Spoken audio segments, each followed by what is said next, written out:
Chương trình sẽ bắt đầu trong vòng 5 phút nữa. Để có được những bức ảnh đẹp và đồng bộ trong xuyên suốt lớp học, các anh chị vui lòng đổi virtual background được Jam Global đã chuẩn bị sẵn trong khung chat của Zoom. Và 5 phút nữa chương trình xin phép được bắt đầu ạ.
Rất vui mừng được chào đón tất cả các anh chị quản lý lãnh đạo đại diện hơn 100 doanh nghiệp lớn và tập đoàn đa quốc gia tại Việt Nam đã tham dự chương trình đào tạo trực tuyến quốc tế chủ đề giải mã thông lệ mới nhất kích hoạt hiệu suất đội ngũ. Lời nói đầu tiên, Bích Ngọc, thành viên ban tư vấn đào tạo, xin thay mặt Học viện Quản lý Jam, gọi tắt Jam Global, gửi lời cảm ơn chân thành đến các quý anh chị đã tham dự khóa học của chúng tôi trong buổi tối ngày hôm nay. Đây là chương trình đầu tiên nằm trong bộ giải pháp thúc đẩy hiệu suất tổ chức 2022 được James Global và tiến sĩ Alok nghiên cứu và thiết kế dành riêng cho các lãnh đạo doanh nghiệp và lãnh đạo nhân sự tại Việt Nam trong quý 4 2021. Và đây được xem là một giai đoạn vàng của các tổ chức trong việc tiến hành xây dựng các chiến lược, mục tiêu cũng như kế hoạch kinh doanh trong năm 2022. Và bộ giải pháp của chúng tôi bao gồm 2 chương trình, và chương trình đầu tiên sẽ được diễn ra vào tối ngày hôm nay, và chương trình thứ hai sẽ được tiếp nối trong tháng 12, và nội dung chi tiết chương trình thứ hai sẽ được chúng tôi tiếp tục cập nhật đến các anh chị vào cuối buổi ngày hôm nay. Và kính thưa quý vị, trước khi bắt đầu chương trình, để các anh chị có một cái nhìn tổng quan hơn về James Global và các hoạt động tại học viện, chúng tôi xin mời các anh chị xem đoạn video clip 2 phút, hoặc các anh chị có thể tham khảo thêm thông tin trên website của học viện bằng cách truy cập vào địa chỉ worldwideweb.jamesglobal.edu.vn hoặc vào trang fanpage chính thức của James Global.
Thưa các anh chị, để đảm bảo được chất lượng và sự tương tác tốt nhất trong suốt quá trình diễn ra khóa học, chúng tôi xin phép nhắc lại một số lưu ý khi tham dự các khóa học trực tuyến của James Global như sau. Đầu tiên, các anh chị vui lòng đổi tên theo đúng cú pháp được nhắn trong khung chat để ban tổ chức nhận diện và thực hiện điểm danh. Nếu không thực hiện được thao tác này, anh chị vui lòng cung cấp thông tin trong khung chat để được ban tổ chức hỗ trợ ngay. Ngoài ra, đăng nhập theo tên đúng cú pháp cũng giúp ban tổ chức nhận diện các học viên đã đăng ký chính thức và sẽ gửi tài liệu đến các anh chị trong khi tham gia khóa học. Thứ hai, camera sẽ luôn được bật trong suốt quá trình học để đảm bảo được sự tương tác hai chiều giữa giảng viên và học viên. Trong suốt quá trình diễn ra khóa học, do số lượng học viên khá đông nên ban tổ chức sẽ tắt micro của người tham dự. Nếu các anh chị học viên có thắc mắc hoặc nêu ý kiến, anh chị vui lòng sử dụng chức năng raise hand hoặc nhắn vào chat box để được ban tổ chức hỗ trợ. Tiếp theo, để đảm bảo được sự tập trung cho lớp học, anh chị vui lòng chuyển điện thoại sang chế độ im lặng hoặc không làm việc riêng trong suốt thời gian diễn ra khóa học. Và cuối cùng, chúng tôi khuyến khích sự tương tác tích cực của anh chị để giúp không khí lớp trở nên sôi nổi và hào hứng hơn. Và trước khi buổi học của chúng ta bắt đầu, tôi xin trân trọng kính mời bà Trương Lý Hoàng Phi, hay chúng ta thường được biết đến bằng một cái tên thân mật là Sắc Phi. Bà hiện đang là chủ tịch và giám đốc điều hành của công ty IBB, phó chủ tịch Hiệp hội Doanh nhân trẻ Thành phố Hồ Chí Minh YBA, là đơn vị đồng hành tổ chức chương trình ngày hôm nay cùng với James Global. Xin trân trọng kính mời. Xin chào tất cả các anh chị. Không biết là các anh chị nghe có rõ không ạ? Dạ, xin chào tất cả các anh chị. Trước hết là thay mặt cho Hội Doanh nhân trẻ Thành phố Hồ Chí Minh cũng như là công ty IBP rất là vui được đồng hành cùng GEM Global trong chương trình của ngày hôm nay. Thật ra thì chúng tôi cũng đã đồng hành trong một số chương trình, nhưng mà đây là lần đầu tiên chúng tôi đồng hành một cái chương trình chính thức để mang đến cho các anh chị những cái giá trị rất là thiết thực, đặc biệt là sau đại dịch vừa rồi. Thì tôi hiểu rằng là đây là cái giai đoạn mà tất cả các cái doanh nghiệp đang bắt đầu lên cái kế hoạch kinh doanh cho chính cái doanh nghiệp của mình. Cho nên là cái việc mà chúng ta ngày hôm nay tham dự cái khóa học này cũng là một trong những cái chương trình mà tôi tin rằng nó mang lại những cái giá trị rất là hữu ích cho cộng đồng doanh nghiệp nói chung. Vậy thì tại sao mà IBP hay là Hội Doanh nhân trẻ là những cái đơn vị nào mà tham gia vào trong cái chương trình này? Thì như các anh chị biết, đối với Hội Doanh nhân trẻ thì chúng tôi thành lập vào năm 1994.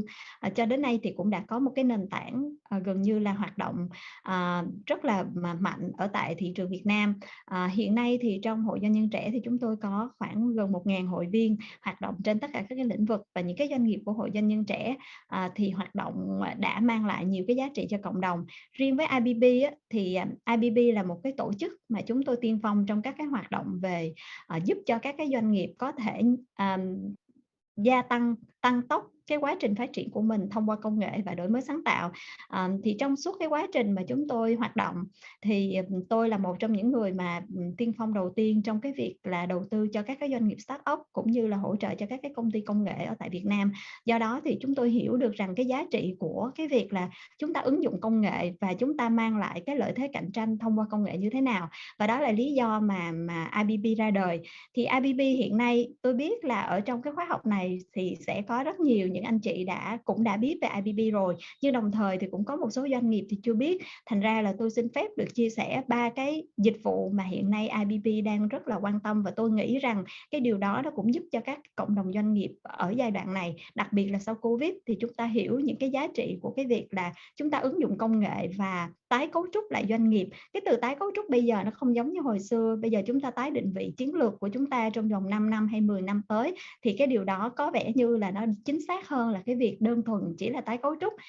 Thì các cái hoạt động mà IBP tập trung thì đối với những cái doanh nghiệp lớn hiện nay thì chúng tôi đang tập trung giúp cho các cái doanh nghiệp lớn trong việc là cạnh tranh và gia tăng cái năng lực cạnh tranh thông qua cái hệ sinh thái của các cái công ty lớn. Thì như các anh chị biết thì các công ty lớn hiện nay thì sẽ có rất là nhiều mảng và mở ra rất là nhiều mảng. Những cái mảng đó là những cái mảng mà giúp cho họ có thể chạm tới những cái ngành kinh tế trong tương lai.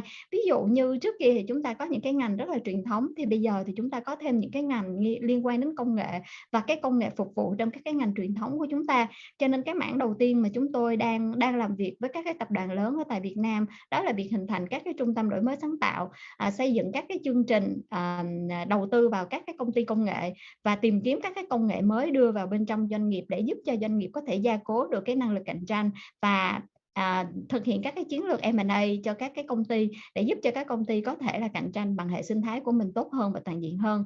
Cái mảng hoạt động thứ hai thì sẽ liên quan đến các cái công ty vừa và nhỏ khá là nhiều. Đó là chúng tôi hỗ trợ và xúc tiến các cái chiến lược các cái việc thay đổi chiến lược và định vị thương hiệu trong cái giai đoạn mới của các doanh nghiệp. Thì chúng ta biết là cái trận Covid vừa rồi thì tôi tin rằng có khá là nhiều doanh nghiệp chịu ảnh hưởng và cũng thấu hiểu được là tại sao mà đã đến lúc thì các doanh nghiệp cần phải thay đổi.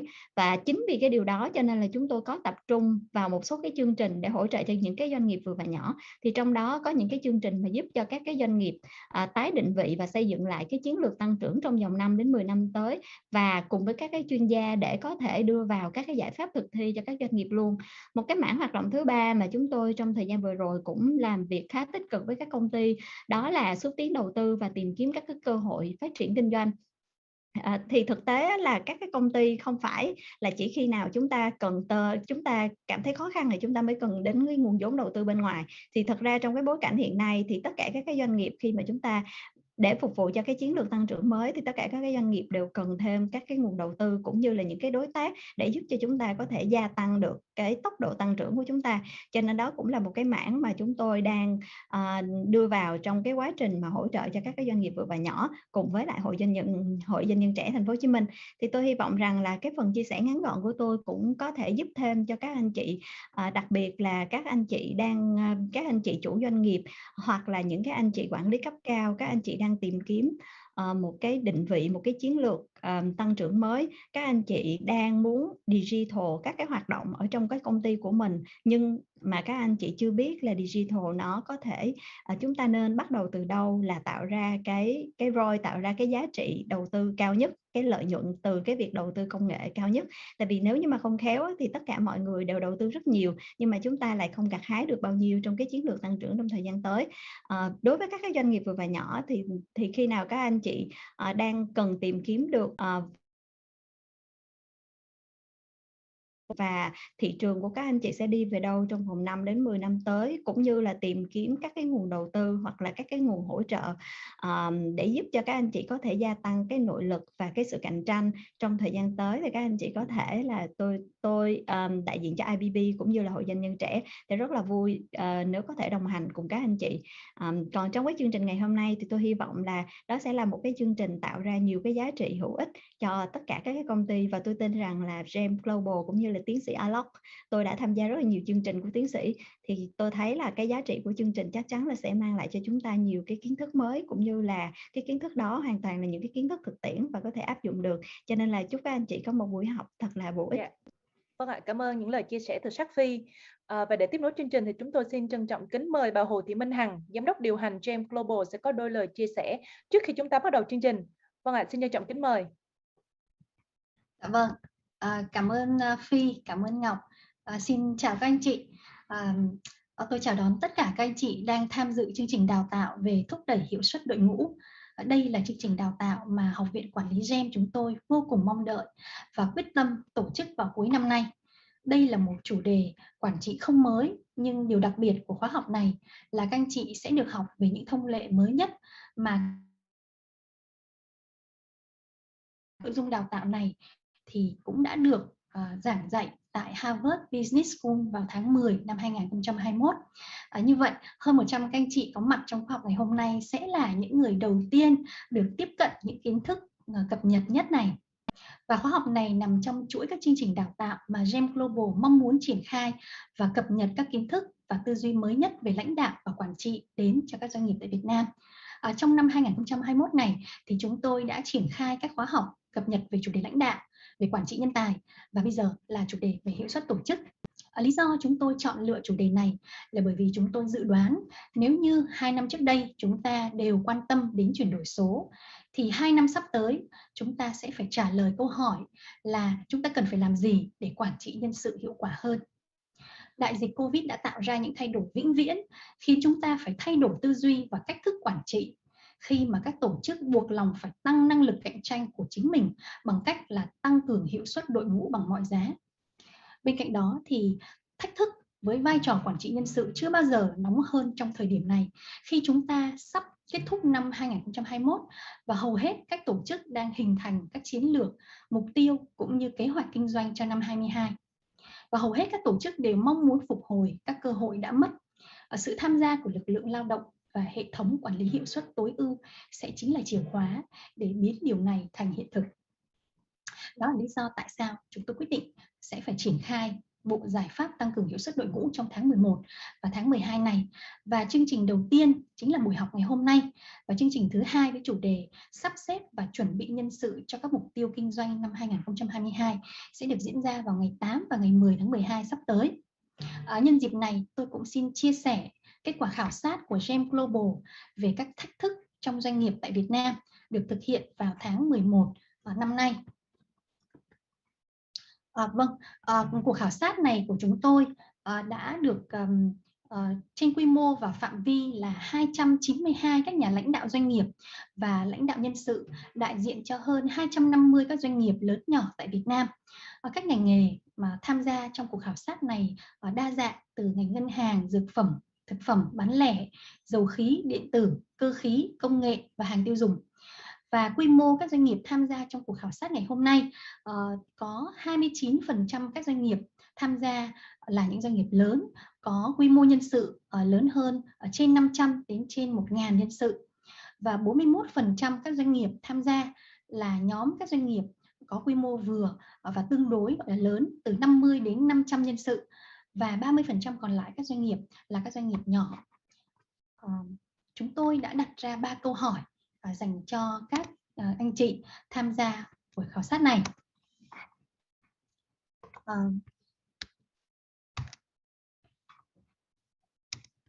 Alo Trang ơi, sao chị không chuyển được cái slide qua?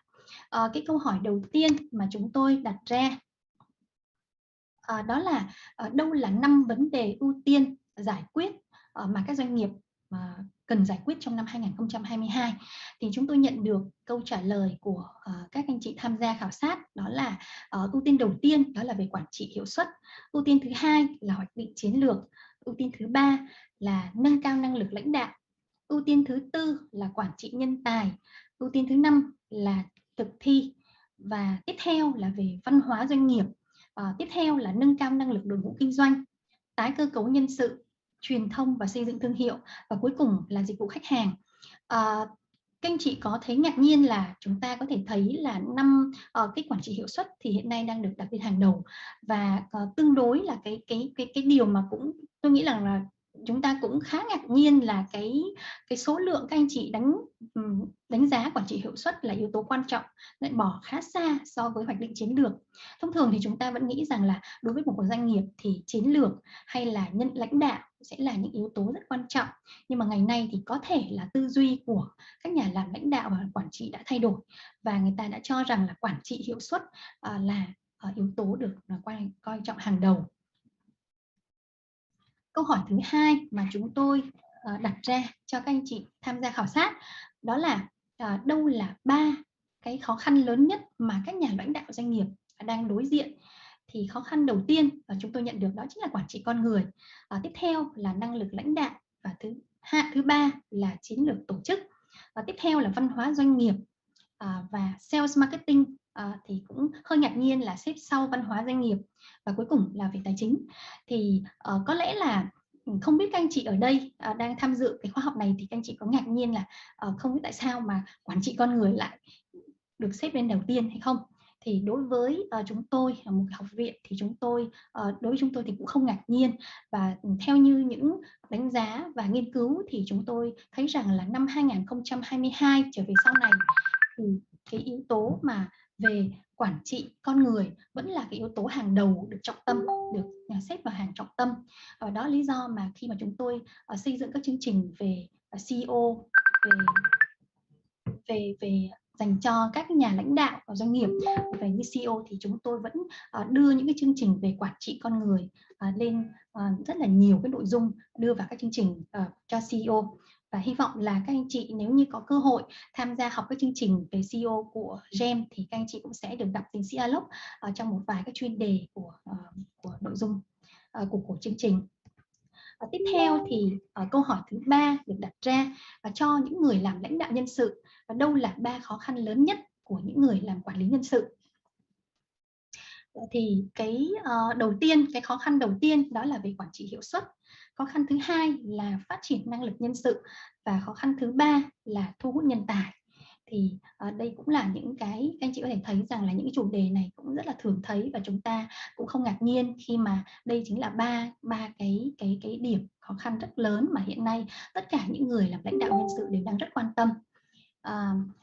Tiếp theo thì chúng tôi cũng nhận thấy rằng là qua cái khảo sát này thì các anh chị cũng có thấy là chiến lược nhân sự đứng thứ tư, tiếp theo là hệ thống khen thưởng ghi nhận thành tích, thứ năm là gắn kết nhân viên, thứ sáu là hiểu về kinh doanh, và cuối cùng là hệ thống thông tin nhân sự cũng được đưa vào đây. Và tất cả những cái nội dung này thì chúng tôi cũng đều được nghiên cứu và đưa vào các chương trình đào tạo như là giám đốc nhân sự, và cũng là trực tiếp chính là tiến sĩ Alok cùng với các giảng viên hàng đầu tại Việt Nam cho chương trình giám đốc nhân sự của Học viện Quản lý GEM. Kết quả của cuộc khảo sát này thì chúng tôi sẽ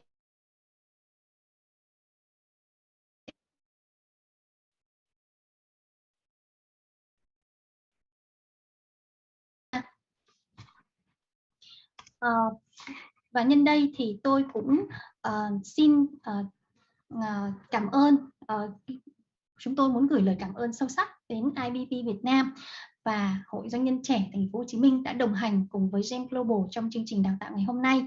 Và ngày hôm nay thì chúng ta cũng chào đón hơn 100 các anh chị tham gia ở đây. Ở đây thì có khoảng 2/3 là các anh chị đứng ở cái vị trí là giám đốc điều hành, chủ doanh nghiệp, hoặc là anh chị làm giám đốc nhân sự. Và đây tôi hy vọng rằng chương trình ngày hôm nay sẽ đem lại những kiến thức bổ ích và đem lại những cái hiệu quả, những cái hữu ích cho các anh chị trong công việc làm quản lý và lãnh đạo. Và cuối cùng thì chúng tôi cũng xin chúc cho các anh chị có một buổi học thật là vui và bổ ích. Và xin chuyển cái tiếp theo cho tiến sĩ Alok. Mời tiến sĩ Alok ạ.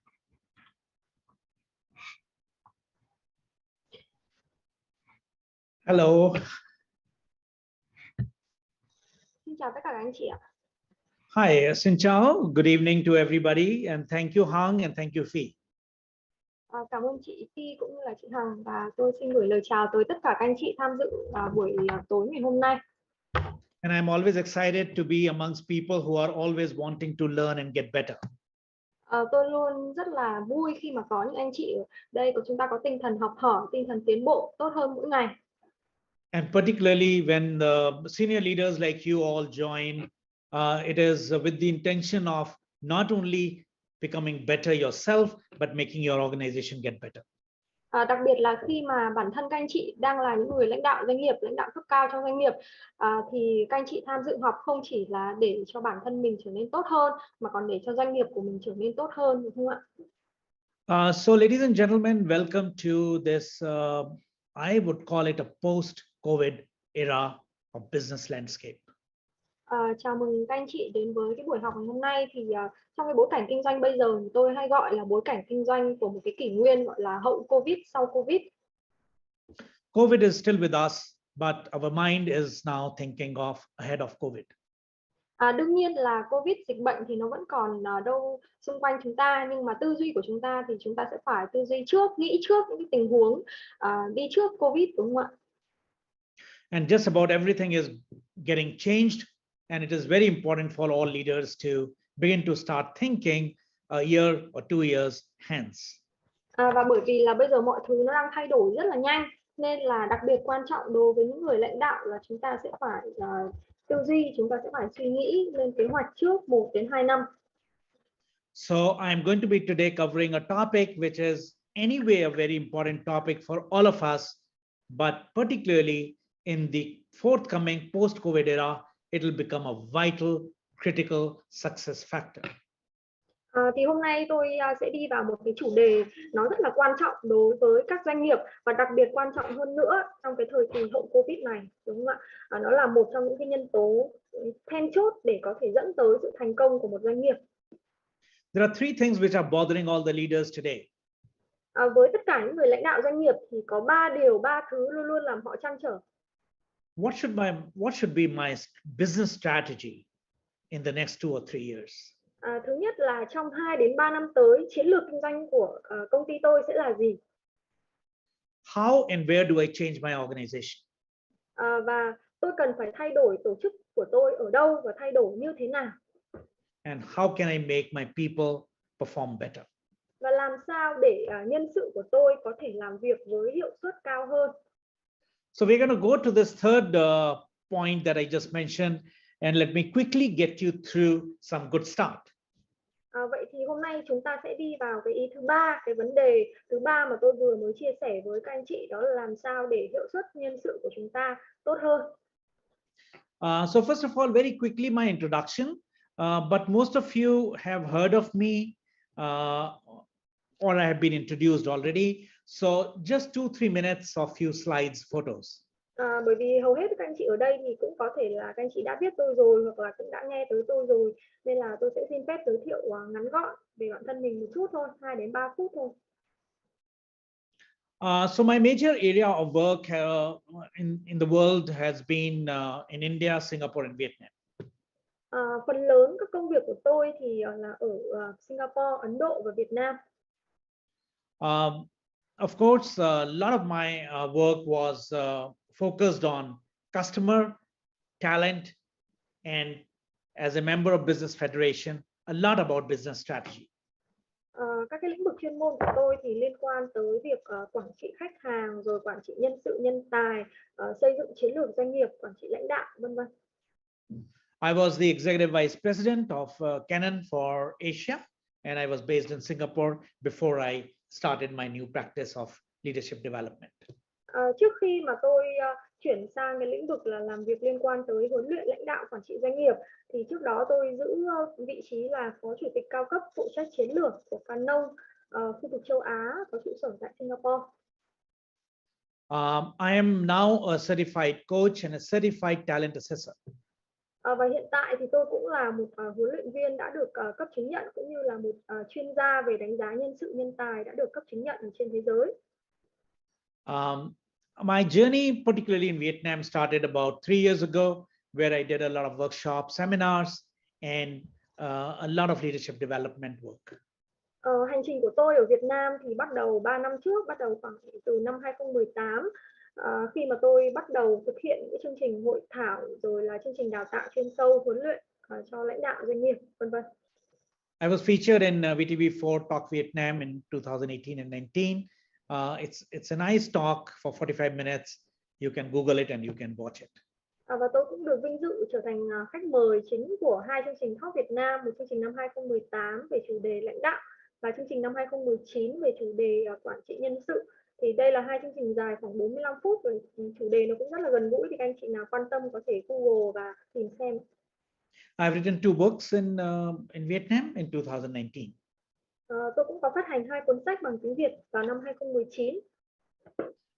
And one full year I worked with Bao Hiến, the chairman of TNT Group, who has about 30 odd companies in his group. Và sau đó thì tôi dành 1 năm để làm việc ở tập đoàn TNT Group, rồi làm việc trực tiếp với chủ tịch Đỗ Quang Hiển, Bảo Hiển. Tập đoàn TNT thì có rất nhiều công ty thành viên ở bên dưới, khoảng 30 đến 40 công ty thành viên. And I do a lot of in-house leadership development programs for many companies in Vietnam. Ngoài ra thì tôi cũng có thực hiện rất là nhiều những buổi huấn luyện nội bộ, huấn luyện doanh nghiệp nội bộ ở Việt Nam cho nhiều doanh nghiệp ở Việt Nam.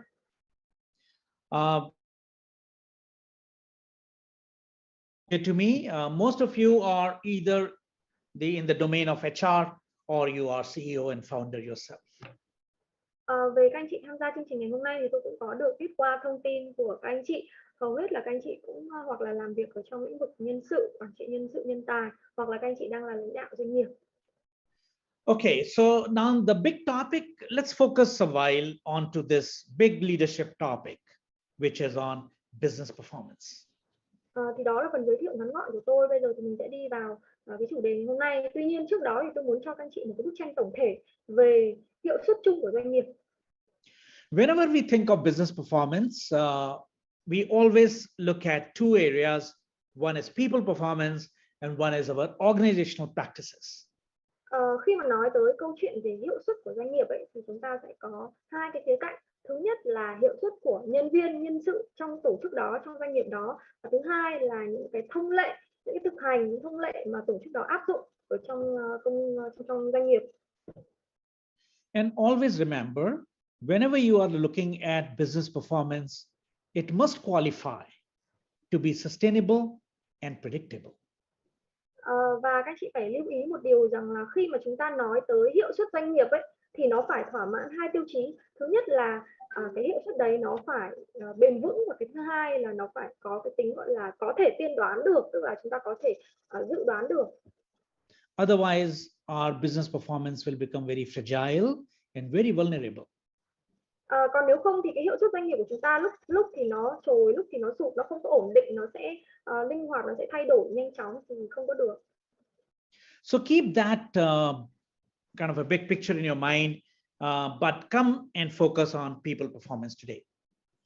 Thì đây là một cái bức tranh tổng thể, nó bao gồm 2 cái khía cạnh lớn như vậy.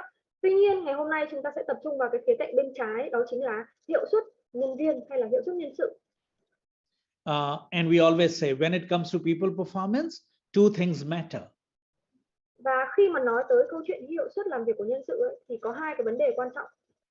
The right people. Thứ nhất là chúng ta phải có nhân sự phù hợp, chúng ta phải có con người phù hợp. And they must perform. Và khi mà có con người phù hợp rồi thì họ sẽ phải làm việc với hiệu suất cao, họ sẽ phải phát huy được cái khả năng lực của họ. Today, these are the two things that will be very important in our mind for discussion. Thì đây chính là hai cái ý rất là quan trọng ngày hôm nay chúng ta sẽ cùng nhau thảo luận. Retaining people is a different topic altogether, and that comes under your organizational practice. Còn những cái phần liên quan tới giữ chân nhân sự thì nó cũng rất là quan trọng. Tuy nhiên ngày hôm nay chúng ta sẽ không bàn tới ở đây, bởi vì cái phần giữ chân nhân sự đấy thì nó sẽ nằm ở cái hình bên phải của chúng ta. Đó chính là một trong những cái thông lệ của tổ chức để có thể giữ chân được nhân sự. Okay, remember this is a series of 3 workshop sessions today, and then we will do it on 8th, and then we will do it on 10th. Và các anh chị hãy nhớ rằng là cái chuỗi chương trình của chúng ta về hiệu suất nhân sự ấy, thì nó sẽ có gồm 3 chương trình cơ. Hôm nay mới là buổi đầu tiên thôi, và chúng ta sẽ còn 2 buổi nữa vào tháng 12 nữa thì sẽ cùng là về cái chủ đề này. Today we will talk about kind of latest practices in people performance. Hôm nay chúng ta sẽ cùng nhau thảo luận những cái thông lệ mới nhất, tốt nhất để mà có thể kích hoạt được hiệu suất của nhân sự. And in the forthcoming 2 sessions, we will go deeper into assessing potential of people and aligning HR with so-called the new directions of the business. Và trong 2 cái buổi tiếp theo của cái chuỗi khóa học này thì chúng ta sẽ học về 2 cái chủ đề nữa. Đầu tiên, thứ hai đấy là đánh giá tiềm năng phát triển của nhân sự, và tiếp theo đấy là làm thế nào để đồng bộ được những cái thông lệ của nhân sự với lại thông lệ của tổ chức, với lại những cái chiến lược của tổ chức. Okay, let me tell you in the beginning, you are all extremely experienced, wise people, and I am not going to be teaching you any elementary information. I am going to be we will together come and get some triggers for a change that we will have to adopt in the forthcoming time. Trước hết thì tôi muốn chia sẻ rằng là tôi biết ở đây các anh chị đều là những người đã có kinh nghiệm rồi, những lãnh đạo đã có kinh nghiệm rất là nhiều rồi, nên là tôi không có ở đây để dạy các anh chị những cái điều mới hay là những cái điều cơ bản gì cả. Cái vai trò của tôi ở đây cùng với tất cả các anh chị thì là chúng ta sẽ cùng nhau thảo luận để làm thế nào đấy để cùng nhau đưa ra được những ý tưởng hay là kích hoạt những cái suy nghĩ để chúng ta có thể bắt đầu nghĩ tới những cái thay đổi nào đó nó tốt hơn cho tổ chức mà thôi. So today, in the next 2.5-3 hours, you should be able to get 2 or 3 good triggers, good ideas that you might like to refine them and apply them.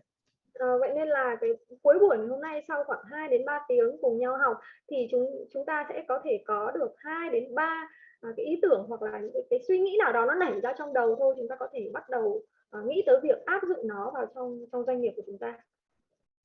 Okay, so we are going to talk about how do we elevate people's performance from our current level to a level that we can't even imagine.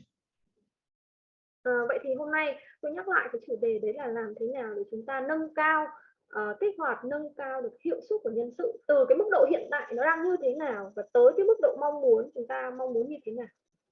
And a new trend now these days, which is what I'm noticing in many work around the world, is on assessing people. Và bây giờ trên thế giới, những công ty ở trên thế giới người ta cũng có những cái xu hướng rất mới trong việc họ đánh giá nhân sự. So we will build on that in the next 2 workshops. Thì đấy là cái chủ đề của cái buổi thứ hai. Okay, let's prepare for the post-COVID mindset, and I have given you enough introduction. So now I would like to make it interactive, and I would need your comments.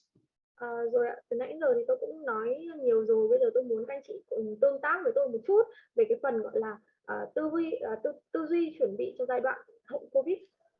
Now, whether you are a small company or you're a mid-sized company, or some of you could be a part of a very large company, we all have to begin to start thinking about post-COVID mindset. Ở đây dù là các anh chị có công ty nhỏ, công ty mới thành lập, hay là công ty vừa và nhỏ, hay thậm chí là các anh chị đang làm việc ở những công ty lớn, công ty đa quốc gia, thì dù là quy mô doanh nghiệp của chúng ta như thế nào đi chăng nữa, chúng ta cũng đều phải chuẩn bị một cái tư duy cho cái giai đoạn sau Covid này. So what is it that comes to your mind that you and your leadership are talking in the company these days, preparing your organization for a post-COVID, just put in the chat few keywords. What are you thinking? Vậy thì hiện tại bây giờ các anh chị cũng như là các lãnh đạo trong doanh nghiệp của anh chị đang thảo luận với nhau hay là đang bàn bạc với nhau về những cái chủ đề như thế nào hay về những cái nội dung nào để mà chuẩn bị cho cái thời kỳ sau Covid này ạ? Các anh chị có thể gõ vào khung chat 1, 2, 3 cái từ khóa thôi ạ. Change management. So one of the keyword that you're thinking is change management. Sure. Anh Doanh có đưa ra một cái keyword là quản trị sự thay đổi ạ. Working style reform. Absolutely. Working style reform. Tức là thay đổi cái phong cách làm việc ạ. Monthly planning. Which planning? Monthly planning. Monthly planning, okay. Ra kế hoạch restructure, tái cấu trúc ạ. Yeah, restructure. Các anh chị cứ rõ lên trong chat ạ.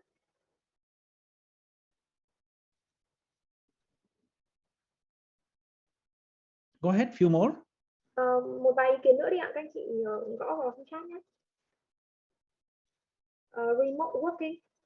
Remote working. Làm việc từ xa, làm việc kết hợp làm việc từ xa. Digital transformation, chuyển đổi số ạ. Digital transformation. Strategic management, quản trị chiến lược ạ. Agility, tính linh hoạt nhanh nhạy ạ. Hybrid working model, mô hình việc hỗn hợp. Hybrid working. Agile management. Which management? Agile management. Which management? Agile. Agile management, yeah, absolutely. Quản trị sự linh hoạt, experimenting new ways of working, khám phá ra những cái cách làm việc mới. Change, thay đổi, vâng ạ. So good. So we got a good cluster of points from all of you. All of them are pointing towards basically making a difference, a different approach, and making a change. Vâng ạ, những cái ý kiến anh chị đưa ra nó rất là hay ạ, và chúng ta có thể thấy một cái điểm chung là nó đều hướng tới một cái cách mới, một cái cách tiếp cận mới để có thể thay đổi được tổ chức. In fact, a good question that I should be asking you, who are you going to be competing with now? Và tôi muốn hỏi các anh chị thêm một cái câu hỏi nữa, đấy là chúng ta hay là doanh nghiệp của mình sẽ gọi là cạnh tranh với ai, với đối thủ nào? Is your competition changing? Đối thủ cạnh tranh của mình có thay đổi không? Who is your biggest competitor in performance related matter? Hay là đối thủ cạnh tranh lớn nhất của mình là ai liên quan tới cái hiệu suất làm việc ấy?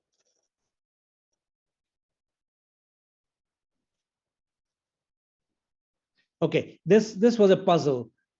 Basically, you are competing with yourself. Thực ra là mình sẽ cạnh tranh với chính mình, đúng không ạ?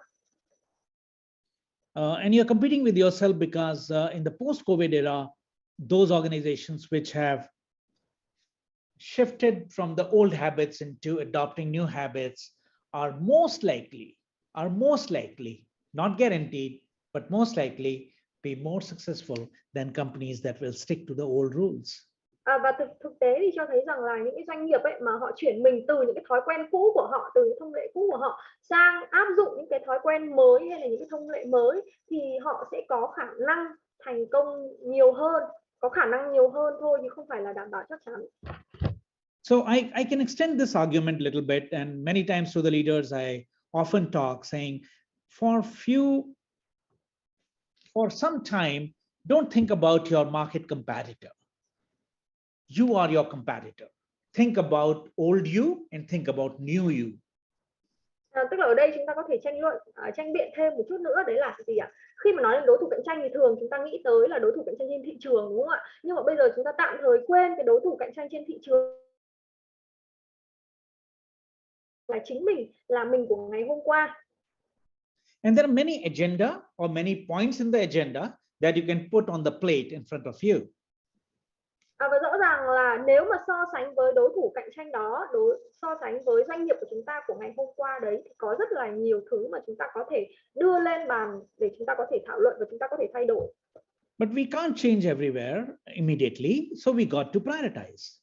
Nhưng mà đương nhiên là nhiều thứ như vậy chúng ta không thể nào mà thay đổi ngay lập tức được tất cả mọi thứ, đúng không ạ? Vậy nên là chúng ta sẽ phải ưu tiên cái gì chúng ta thay đổi trước, cái gì chúng ta thay đổi sau. And the world is now therefore talking about the new habit to be the habit which will come out of what you all mentioned, out of what I call it 3W paradigm.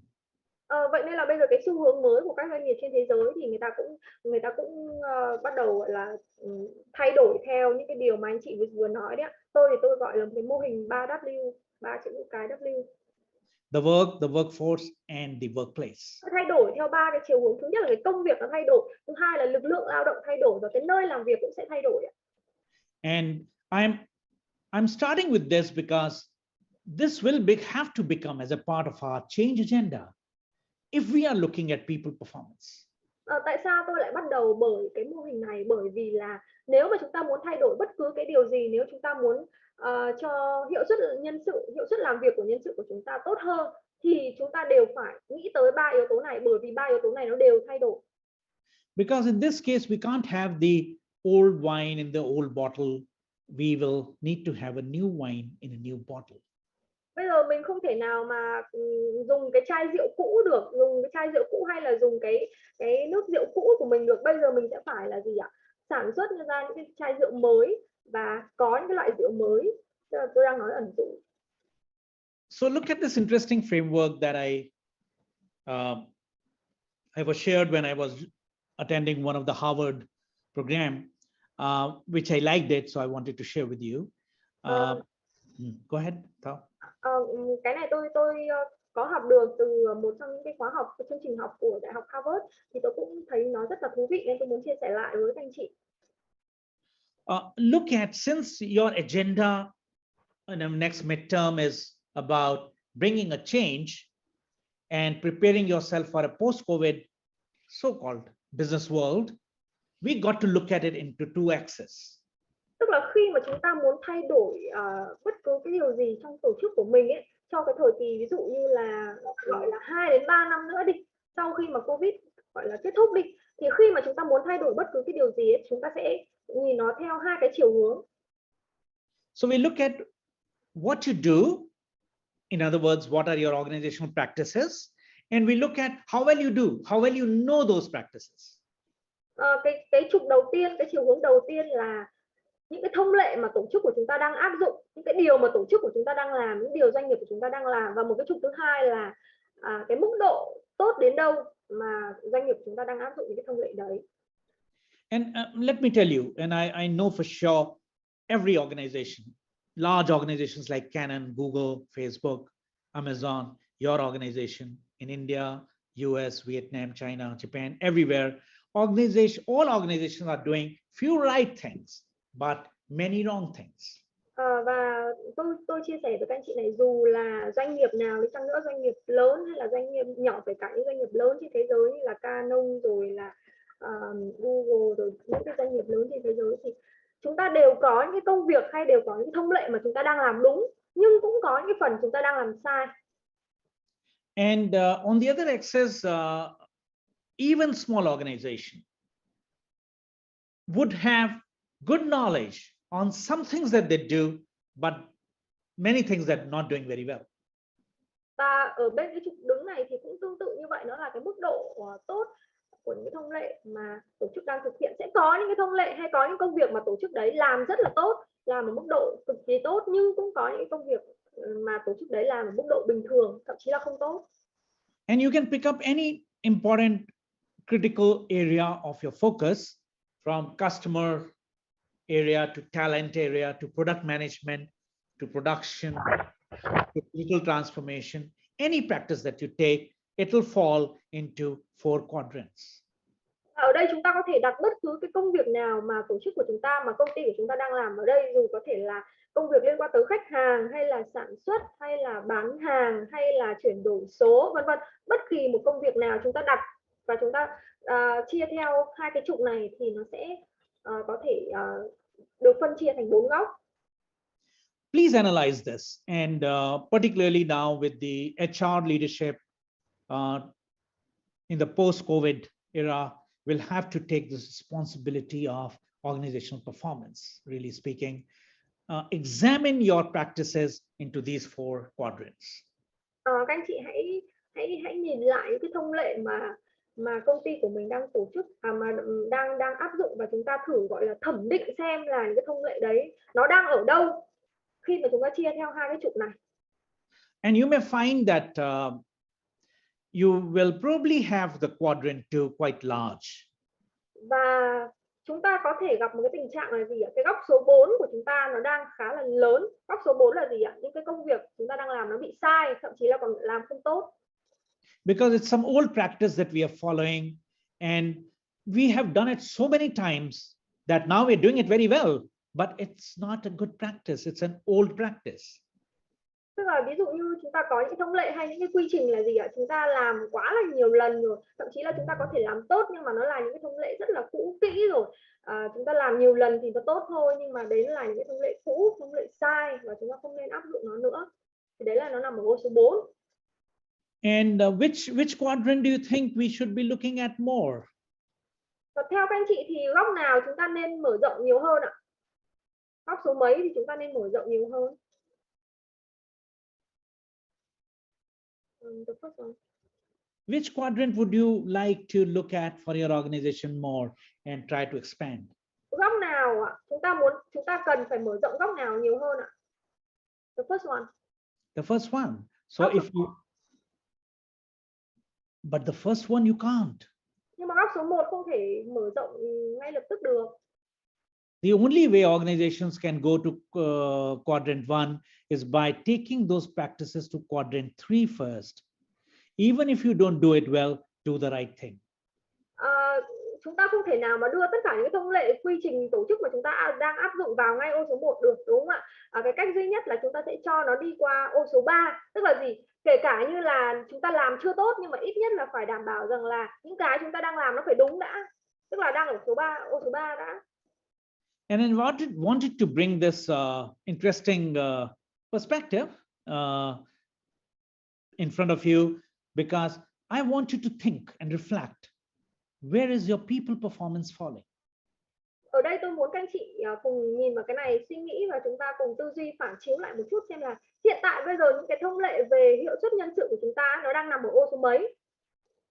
Maybe you are doing something right, but maybe not so well. Or you are doing things which are very well, you're doing it very well, but they're not the right things you're doing well.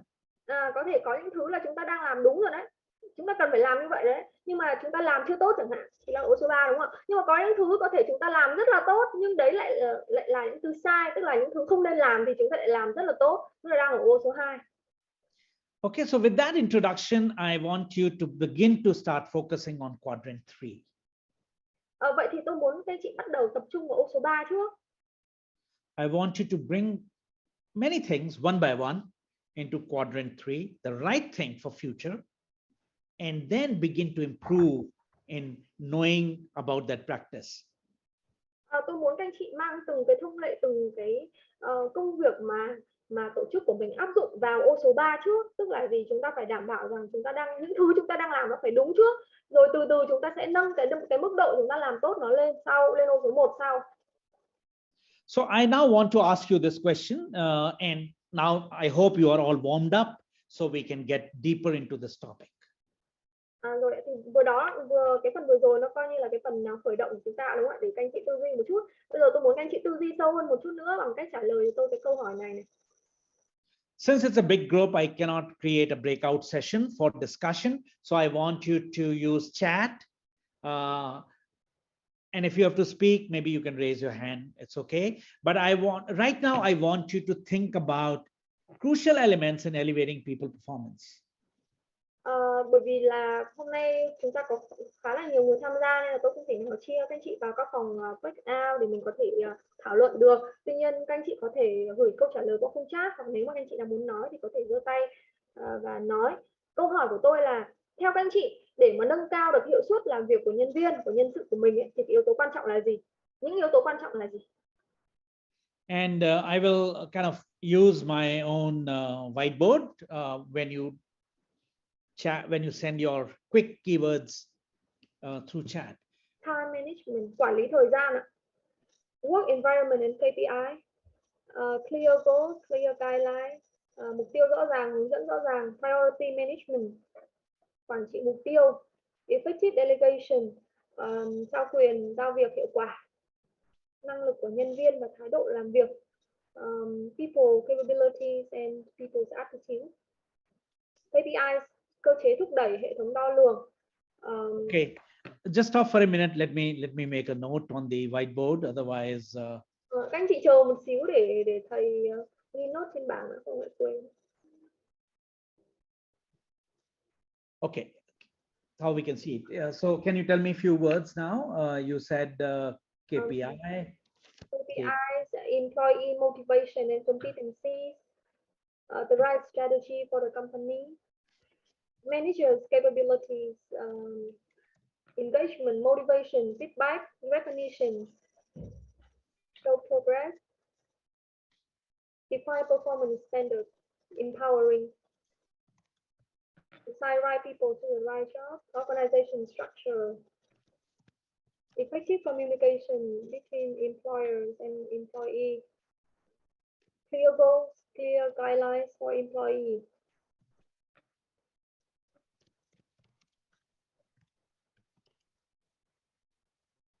Set timeline and path for improvement. What is it? Mentor, empowering. Empowerment of people, culture and empowerment. Okay. Leadership attitude. Provide resources. Provide Resources. resources. Okay.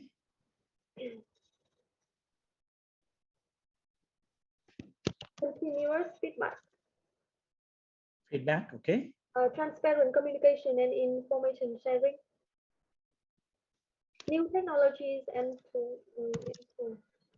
engagement. Decentralization. Ethics. Ethics. Okay. Yep. Decentralization.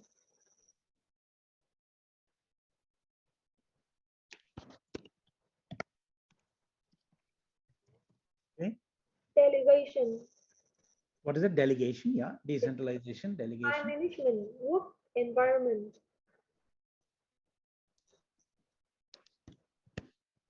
Right strategy. Right strategy. Okay. Managers' capability. Digital capability. Okay.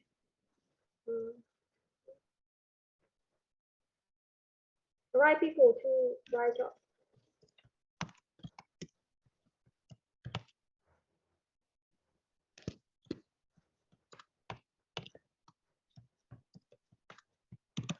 Okay. Good. Goal align with strategy. Training. Alignment. Training. Working environment. Which environment? Working environment. Right skill, rich experience for employee. Rewards promotion.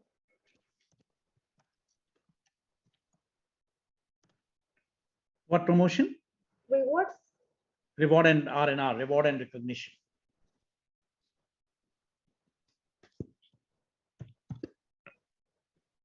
OKR. Okay. Very good. Fair treatment and discipline. Which one? Discipline. Yep. Fairness. Fair treatment. What is it? Fair. Care. Caring for people. Fairness.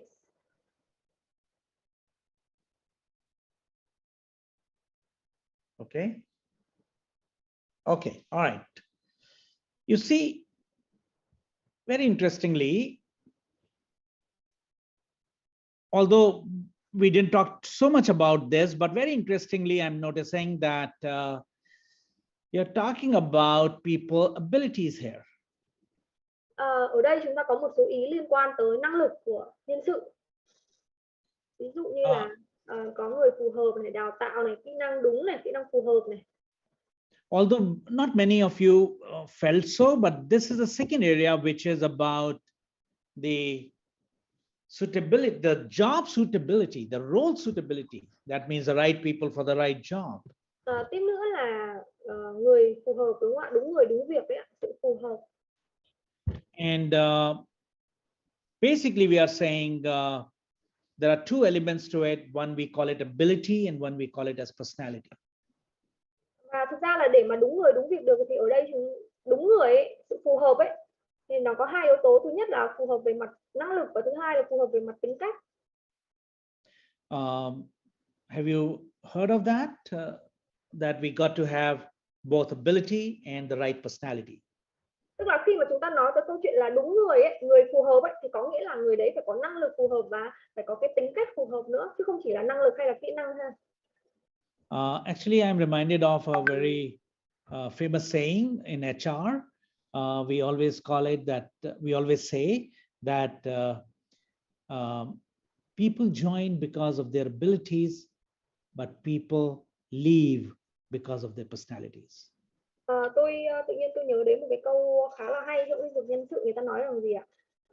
Nhân sự vào công ty bởi vì cái năng lực của họ phù hợp, nhưng họ lại rời khỏi công ty bởi vì cá tính của họ không phù hợp, tính cách của họ không phù hợp. Đấy, hiểu tạm như vậy. And the third thing that you mentioned here is something to do with inspiration or motivation. Tiếp theo một số ý các anh chị đưa ra ở đây là động lực này, môi trường làm việc này, phần thưởng ghi nhận vân vân này, thì ở đây nó là liên quan tới động lực làm việc, đúng không ạ? The fourth thing that you're talking here is quite a long list, but basically you're talking about everything that help in better efforts of people. Rồi ở đây các anh chị một cái mảng nữa các anh chị nói tới rất là nhiều này, phản hồi, rồi công nghệ mới này, rồi là trao quyền này, rồi quản lý thời gian, cung cấp nguồn lực vân vân. Thì ở đây nó đều liên quan tới cái gì ạ? Liên quan tới nỗ lực làm việc của nhân sự. Actually, it is correct that the effectiveness of performance of people to a large extent depends on these factors, which are called efforts creating factors, efforts building factors. Thực ra những cái yếu tố này, những yếu tố đang nằm trong cái ô tôi đang phân tích ở đây này, nó là những cái yếu tố gọi là xây dựng nỗ lực, yếu tố tạo nên nỗ lực làm việc cho nhân sự, và nỗ lực làm việc của nhân sự nó lại là một trong những cái yếu tố tạo nên hiệu suất làm việc của nhân sự. And this is of course a very interesting one, and these are all related to alignment, direction, focus on the outcome. Và một cái mảng lớn ở đây nữa nó rất là hay, nó lại liên quan tới cái sự đồng bộ, mục tiêu lớn đến mục tiêu nhỏ, mục tiêu của tổ chức đến mục tiêu của phòng ban đến mục tiêu của từng cá nhân. Nó là những yếu tố các anh chị đã nói đấy, OKR, KPI, chiến lược này, sự đồng bộ này, giao tiếp hiệu quả này, chia sẻ thông tin này, hướng dẫn mục tiêu rõ ràng này. So basically, all the things that you just mentioned fall in these 5 buckets. Thì đây là tất cả những cái ý các anh chị đều đã đưa ra ở đây, và tôi chỉ gọi là tôi nhóm nó thành 5 cái nhóm lớn thôi. And if we look at currently, and we'll go in details about these 5 factors in next 5 minutes. 5 phút nữa thì chúng ta sẽ đi chi tiết vào từng cái yếu tố này. But for a minute, if we were to look at what do most of us doing in the organization, how are we kind of elevating or improving, enhancing people performance, or how are we getting more performance from people? Nhưng mà trước hết thì chúng ta quay lại, chúng ta xem cái thực trạng hiện tại hiện nay ấy, ở doanh nghiệp của chúng ta đang như thế nào. Tức là hầu hết chúng ta làm gì khi mà nói tới việc là nâng cao hiệu suất nhân sự, thì chúng ta làm gì, hay là chúng ta dựa trên cái gì để đánh giá, để nâng cao hiệu suất nhân sự? If all of these are kind of more enablers of performance, most of our current way in which we are addressing performance is through outcome-based performance levers. Tức là những cái nhân tố mà anh chị chia sẻ vừa nãy ấy, nó là những cái nhân tố để thúc đẩy hiệu suất làm việc của nhân sự. Tuy nhiên cái thực trạng ở đây là gì? Hầu hết chúng ta mới đang chỉ gọi là mới đang chỉ chạm tới cái câu chuyện về hiệu suất nhân sự dựa trên cái kết quả cuối cùng, dựa trên những cái chỉ số đo lường, dựa trên những cái kết quả làm việc của nhân sự. Current way in which most of us are creating performance management systems in the company are related to metrics, reviews, and from time to time we provide some steroids through training and development, reward and recognition, and sometimes moving people around, transferring them from one role to another role. Tức là hầu hết các thông lệ của các doanh nghiệp khi mà đo lường hay là khi mà đánh giá hiệu suất làm việc của nhân sự đấy là gì ạ? Chúng ta sẽ đưa ra những cái chỉ số đo lường, thiết lập mục tiêu, sau đấy đưa ra những chỉ số đo lường, đánh giá dựa trên những cái đó, và thỉnh thoảng thì chúng ta có thể cung cấp những chương trình đào tạo, ví dụ đào tạo để tăng kỹ năng, đào tạo để có thể làm việc mới này. Sau đó khi mà nhân sự làm việc xong thì làm việc tốt rồi thì chúng ta có thể có những cái phần thưởng này, những cái hệ thống khích lệ này, vân vân. Hay là thậm chí chúng ta có thể luân chuyển nhân sự vào những cái công việc khác.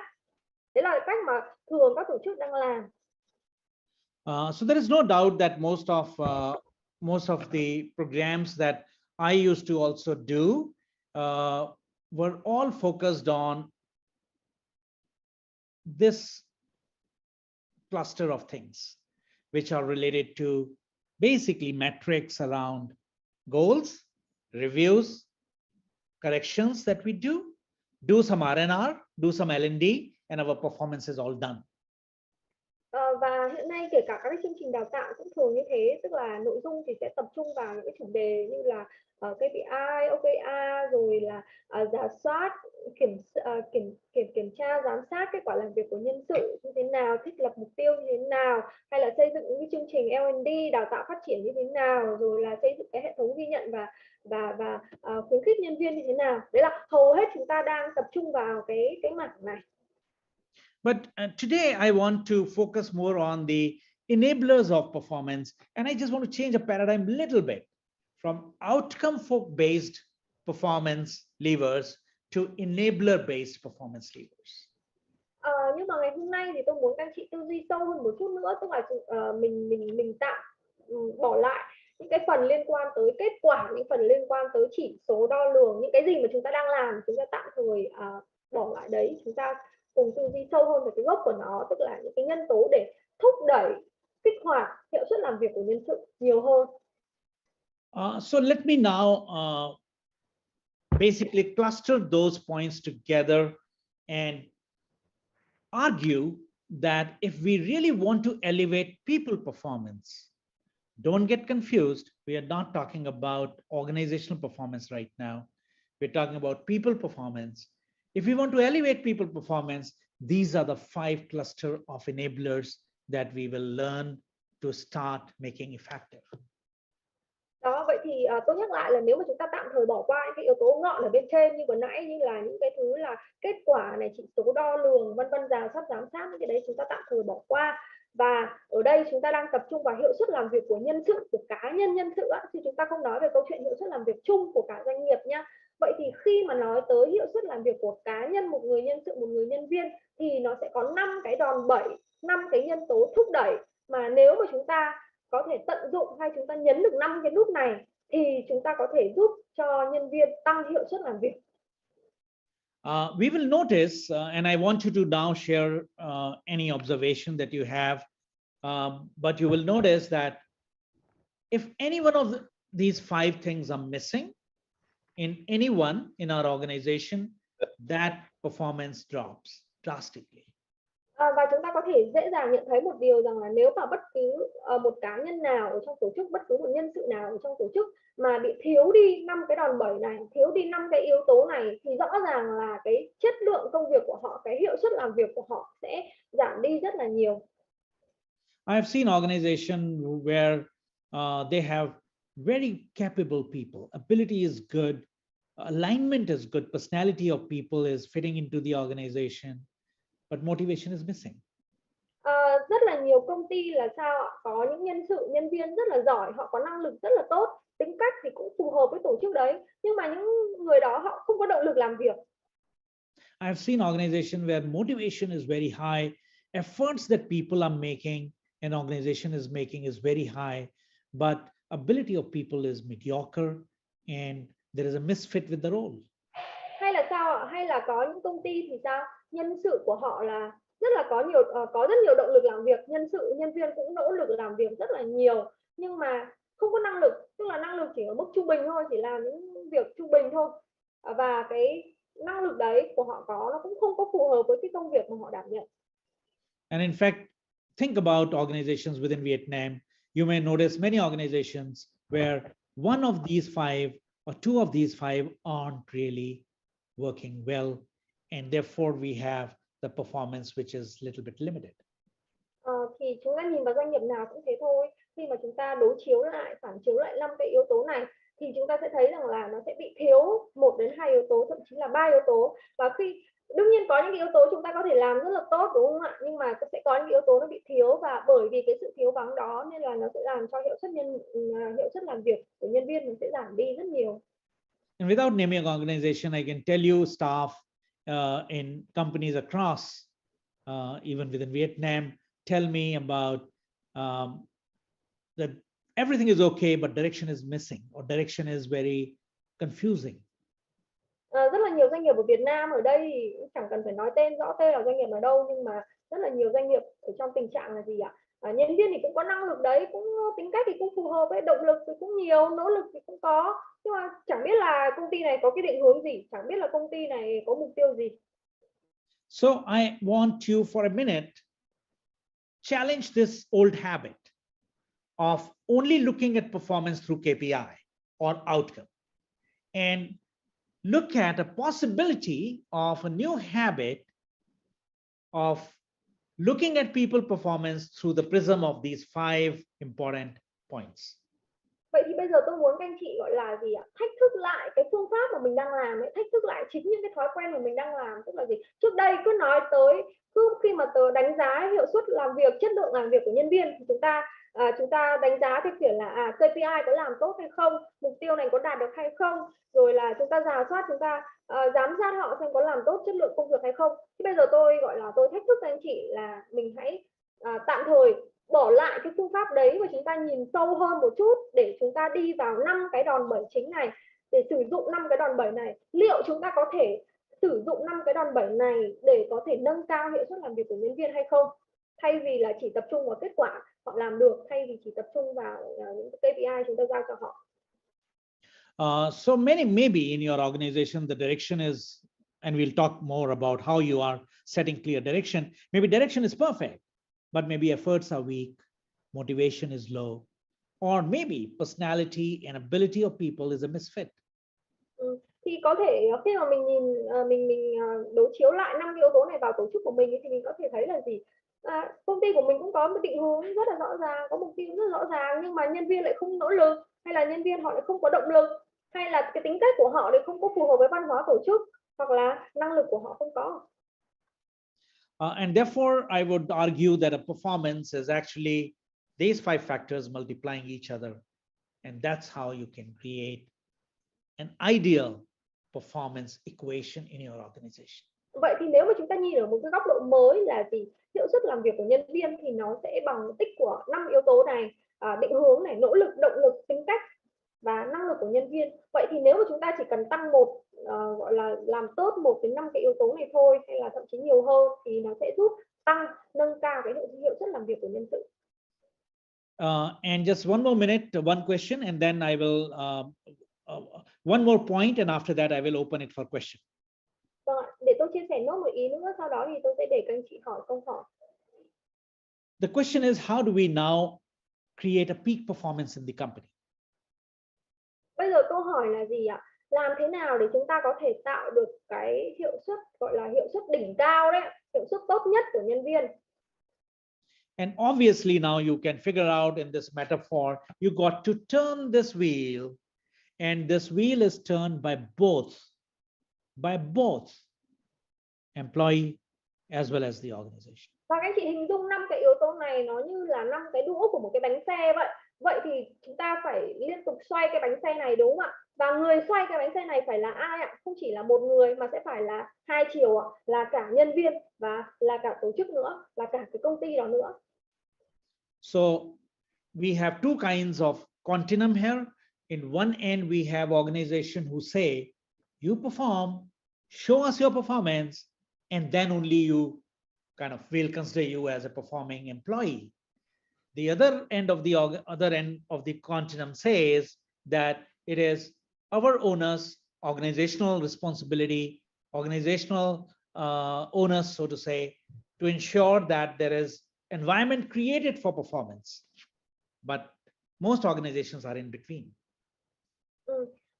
Thì đấy là cách, tức là chúng ta phải xoay cái bánh xe này theo cả hai hướng, cả hai đối tượng sẽ phải cùng xoay. Còn nếu mà không ấy thì nó sẽ gặp một cái tình trạng là gì ạ? Bây giờ ông doanh nghiệp, ông công ty, ông ấy thuê một người nhân viên vào, thế là ông bảo là đây, bây giờ tôi thuê anh vào, tôi trả tiền cho anh thì anh phải làm việc tốt đi, anh phải tạo ra chất lượng công việc tốt đi, anh phải làm việc với hiệu suất cao đi. Và thế là cứ để đấy cho nhân sự muốn bơi như thế nào thì bơi, thế cũng không được, đúng không ạ? Và đằng kia thì cái ông nhân viên thì ông ấy sao? Ông nhân viên ông bảo là bây giờ tôi được tuyển dụng vào đây rồi, bây giờ anh phải có trách nhiệm, anh là doanh nghiệp, anh phải có trách nhiệm là tạo một cái môi trường làm việc tốt cho tôi để tôi có động lực làm việc, để tôi làm việc tốt hơn. Và thế là hai người, tức là ở hai đầu như vậy, nhưng mà ở đây chúng ta phải cần một cái lực từ cả hai đối tượng.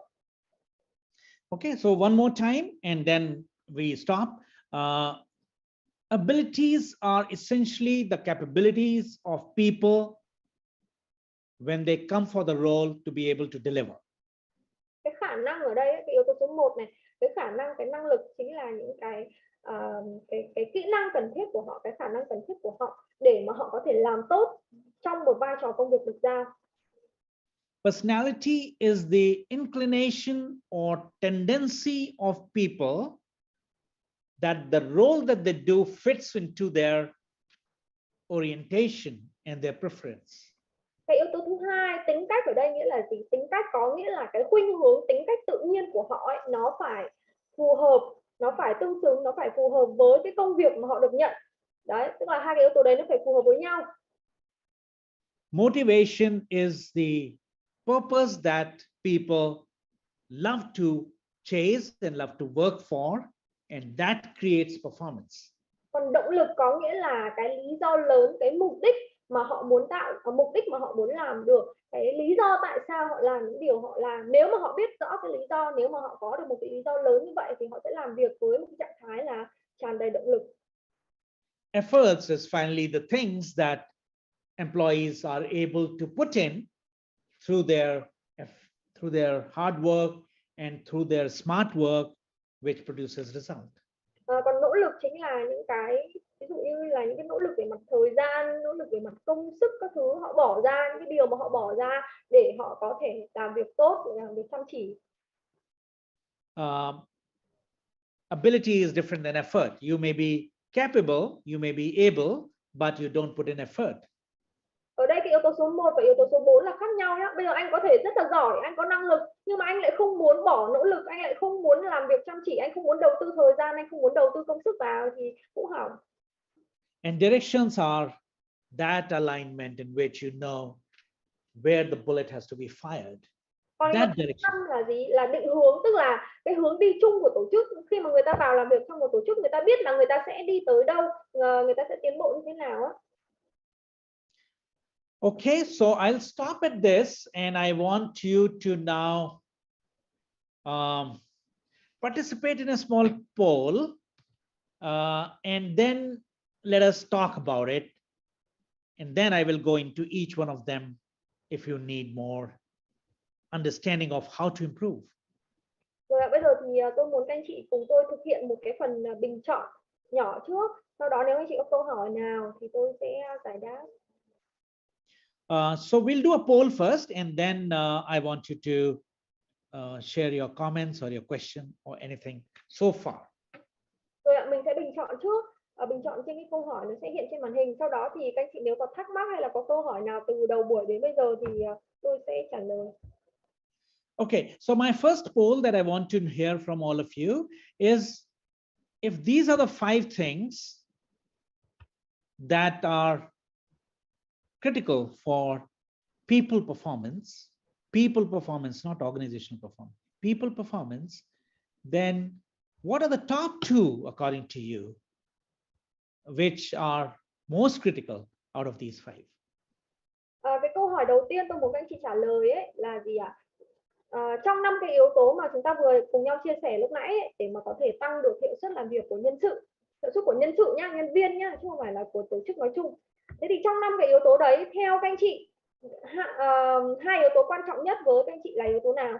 Thì các anh chị sẽ chọn hai yếu tố mà mình cho là quan trọng nhất. I hope you have understood these five, but we will go in details later.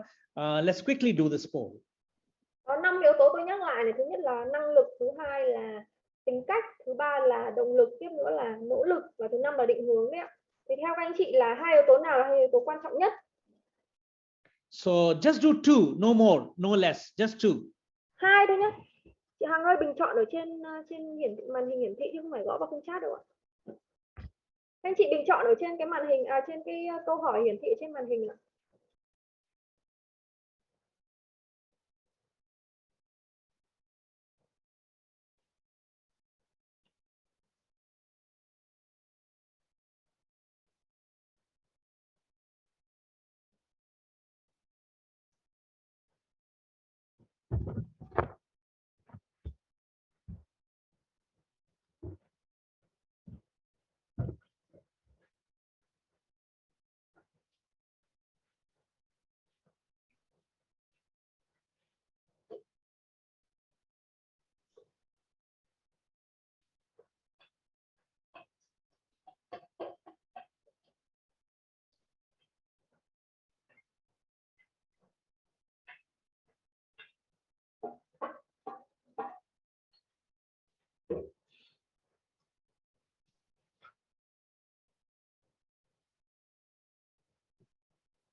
Yeah, we still have 30, 40 people.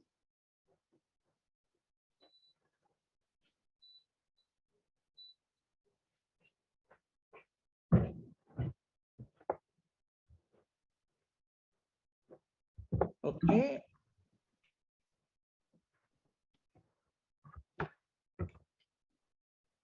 Thirty seconds more, please finish. 30 giây nữa các anh chị nhanh chóng hoàn thành.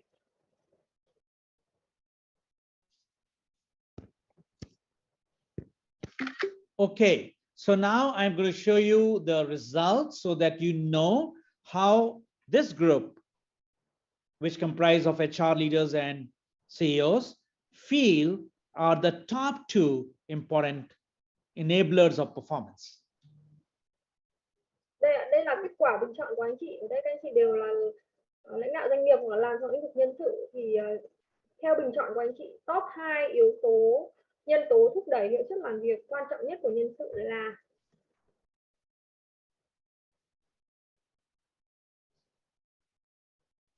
Okay, so now have a look at this.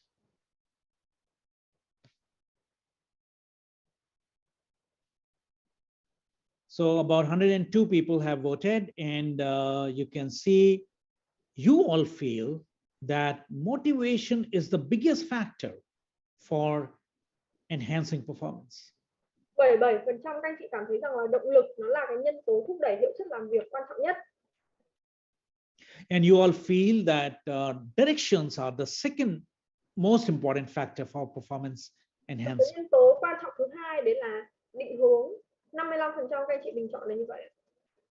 Absolutely perfect. So we are going to therefore talk more about these two because that's what you feel are more important factors. Vâng ạ, vậy nên là chúng ta sẽ dành thời gian nhiều hơn một chút để nói về hai cái nhân tố quan trọng nhất này. Những nhân tố còn lại thì chúng ta sẽ nói ít hơn. Okay, so now I will I have made a note and I will stop sharing. And now I want to open it to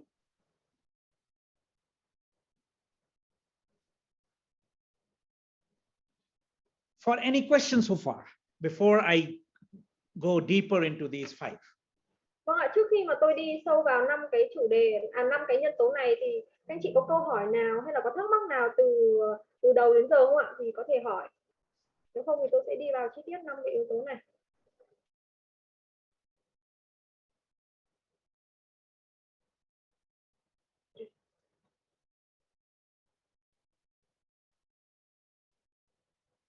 Any comments, any observation? Very quickly, and then I go into the 5 factors.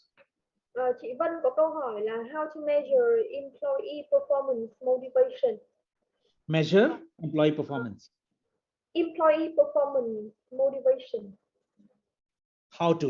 Motivation. Ý chị là làm nào để đo lường động lực làm việc động lực của nhân viên, đúng không ạ? Yeah, okay. We will talk about employee motivation. That's the biggest factor. Vâng ạ, mình sẽ nói về cái ý đấy, bởi vì là đấy nó là một trong 5 yếu tố mà lát nữa kiểu gì cũng nói rồi. Anything that you feel other than these 5 that we missed out? Hay là gì ngoài 5 cái yếu tố này ra thì các anh chị có thấy là thiếu yếu tố nào hay không? Current methods to motivate employees. How to motivate employees. Yes, we'll come to that. Yes. Cái phần đó thì làm thế nào để truyền động lực, tạo động lực cho nhân viên thì chúng ta sẽ nói tới cái phần đó khi chúng ta đi tới cái yếu tố số 5 đấy, yếu tố về động lực đó.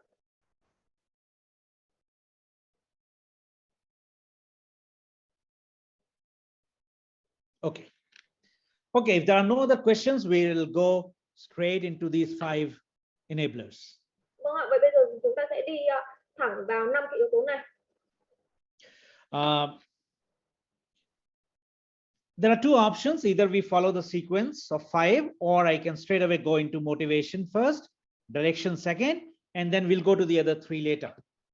Bây giờ anh chị có 2 lựa chọn, một là tôi sẽ đi thứ tự theo từ 1 đến 5 theo các cái yếu tố mà tôi vừa nói để chia sẻ. Thứ hai, cái lựa chọn thứ hai của anh chị là tôi sẽ nói 2 cái yếu tố mà các anh chị cho là quan trọng nhất, tức là động lực và định hướng, và sau đó thì nói đến 3 yếu tố kia sau.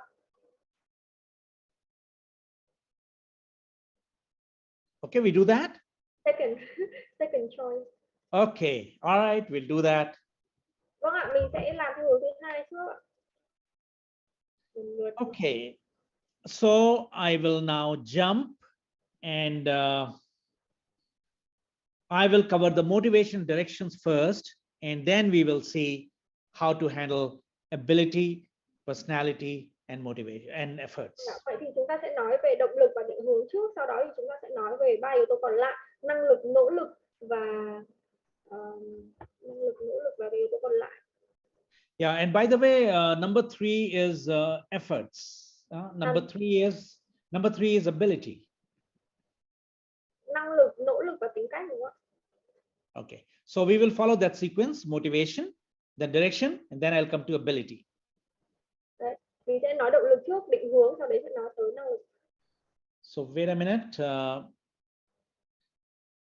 Different, by the way, different countries and different stage of the organization has a different pool. Thực ra là ở các doanh nghiệp ở những quốc gia khác nhau ấy, và những doanh nghiệp ở trong cái giai đoạn khác nhau thì cái kết quả bình chọn của họ cho câu hỏi này nó lại khác nhau ấy. It's very interesting. Some of the day we will talk why different cultures and different organization has different priority on these 5 factors. But today we will follow what you said. Nó rất là hay, tại vì là đâu đấy nó sẽ bị ảnh hưởng bởi cái yếu tố là văn hóa doanh nghiệp, rồi là văn hóa của quốc gia nữa. Tại sao cái thứ tự họ chọn nó lại khác nhau như vậy? Nếu mà có dịp thì chúng ta sẽ nói về cái lý do đó. Và hôm nay chúng ta sẽ cứ đi theo cái thứ tự mà các anh chị vừa nói.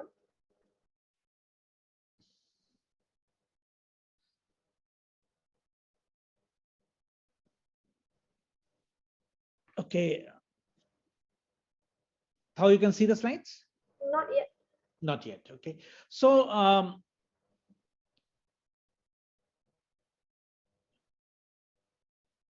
I will come. We will talk about motivation at workplace.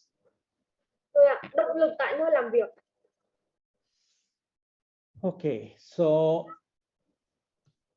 first of all, whenever we are looking at an employee, motivation is a function of 2 elements. Employee, the person's motivation, intrinsic motivation, and external motivation from the manager or from the organization. Động lực tại nơi làm việc của nhân viên ấy, thì nó sẽ là tổng của 2 yếu tố. Thứ nhất là cái động lực nội tại, tức là động lực bên trong của người nhân viên đó, và thứ hai là những cái động lực ngoại ở bên ngoài ấy, tức là động lực đến từ tổ chức này. Đấy, thì nó sẽ là, khi mà nói tới động lực thì nó sẽ là hai yếu tố như vậy. And do keep in mind that the job fitment, that means how the job fits into my ability and my personality, is a very important factor, which we will cover later, but is an important factor that connects with our motivation. Và chúng ta phải nhớ một điều rằng là cái sự phù hợp với công việc ấy, sự phù hợp với công việc nhá, nó là một cái yếu tố rất là quan trọng, nó kết nối với cái động lực làm việc của chúng ta. But internal motivation of people basically comes to a large extent from the mindset. Nhưng mà cái động lực nội tại của một người ấy, động lực nội tại của một nhân viên, động lực đến từ bên trong của một nhân viên thì nó rất là liên quan tới cái tư duy của người đó. If I ask you, for example, any job that you have done in the past which you love the most. Ví dụ bây giờ tôi hỏi các anh chị là trong những năm các anh chị đi làm ấy, thì cái công việc nào mà các anh chị yêu thích nhất? And you can think about it, maybe your first job, second job, maybe current job, something that you're liking the most. And if I ask you, why are you liking that most? And you will then share with me the reason why that job you love the most. And we will notice that your reason for motivation is an internal reason which comes from your 4 important elements of mindset.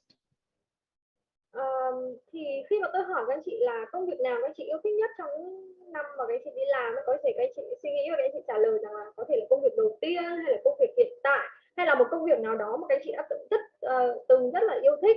Thế thì lý do là gì? Khi mà nghĩ về lý do tại sao mình yêu thích công việc đấy thì các anh chị sẽ thấy rằng là nó rất là liên quan tới cái tư duy của chính anh chị. One of the elements of mindset is called the positive mindset. Cái tư duy này thì nó sẽ có bốn cái tư duy quan trọng để mà có thể tạo được động lực làm việc. Và cái tư duy tích cực.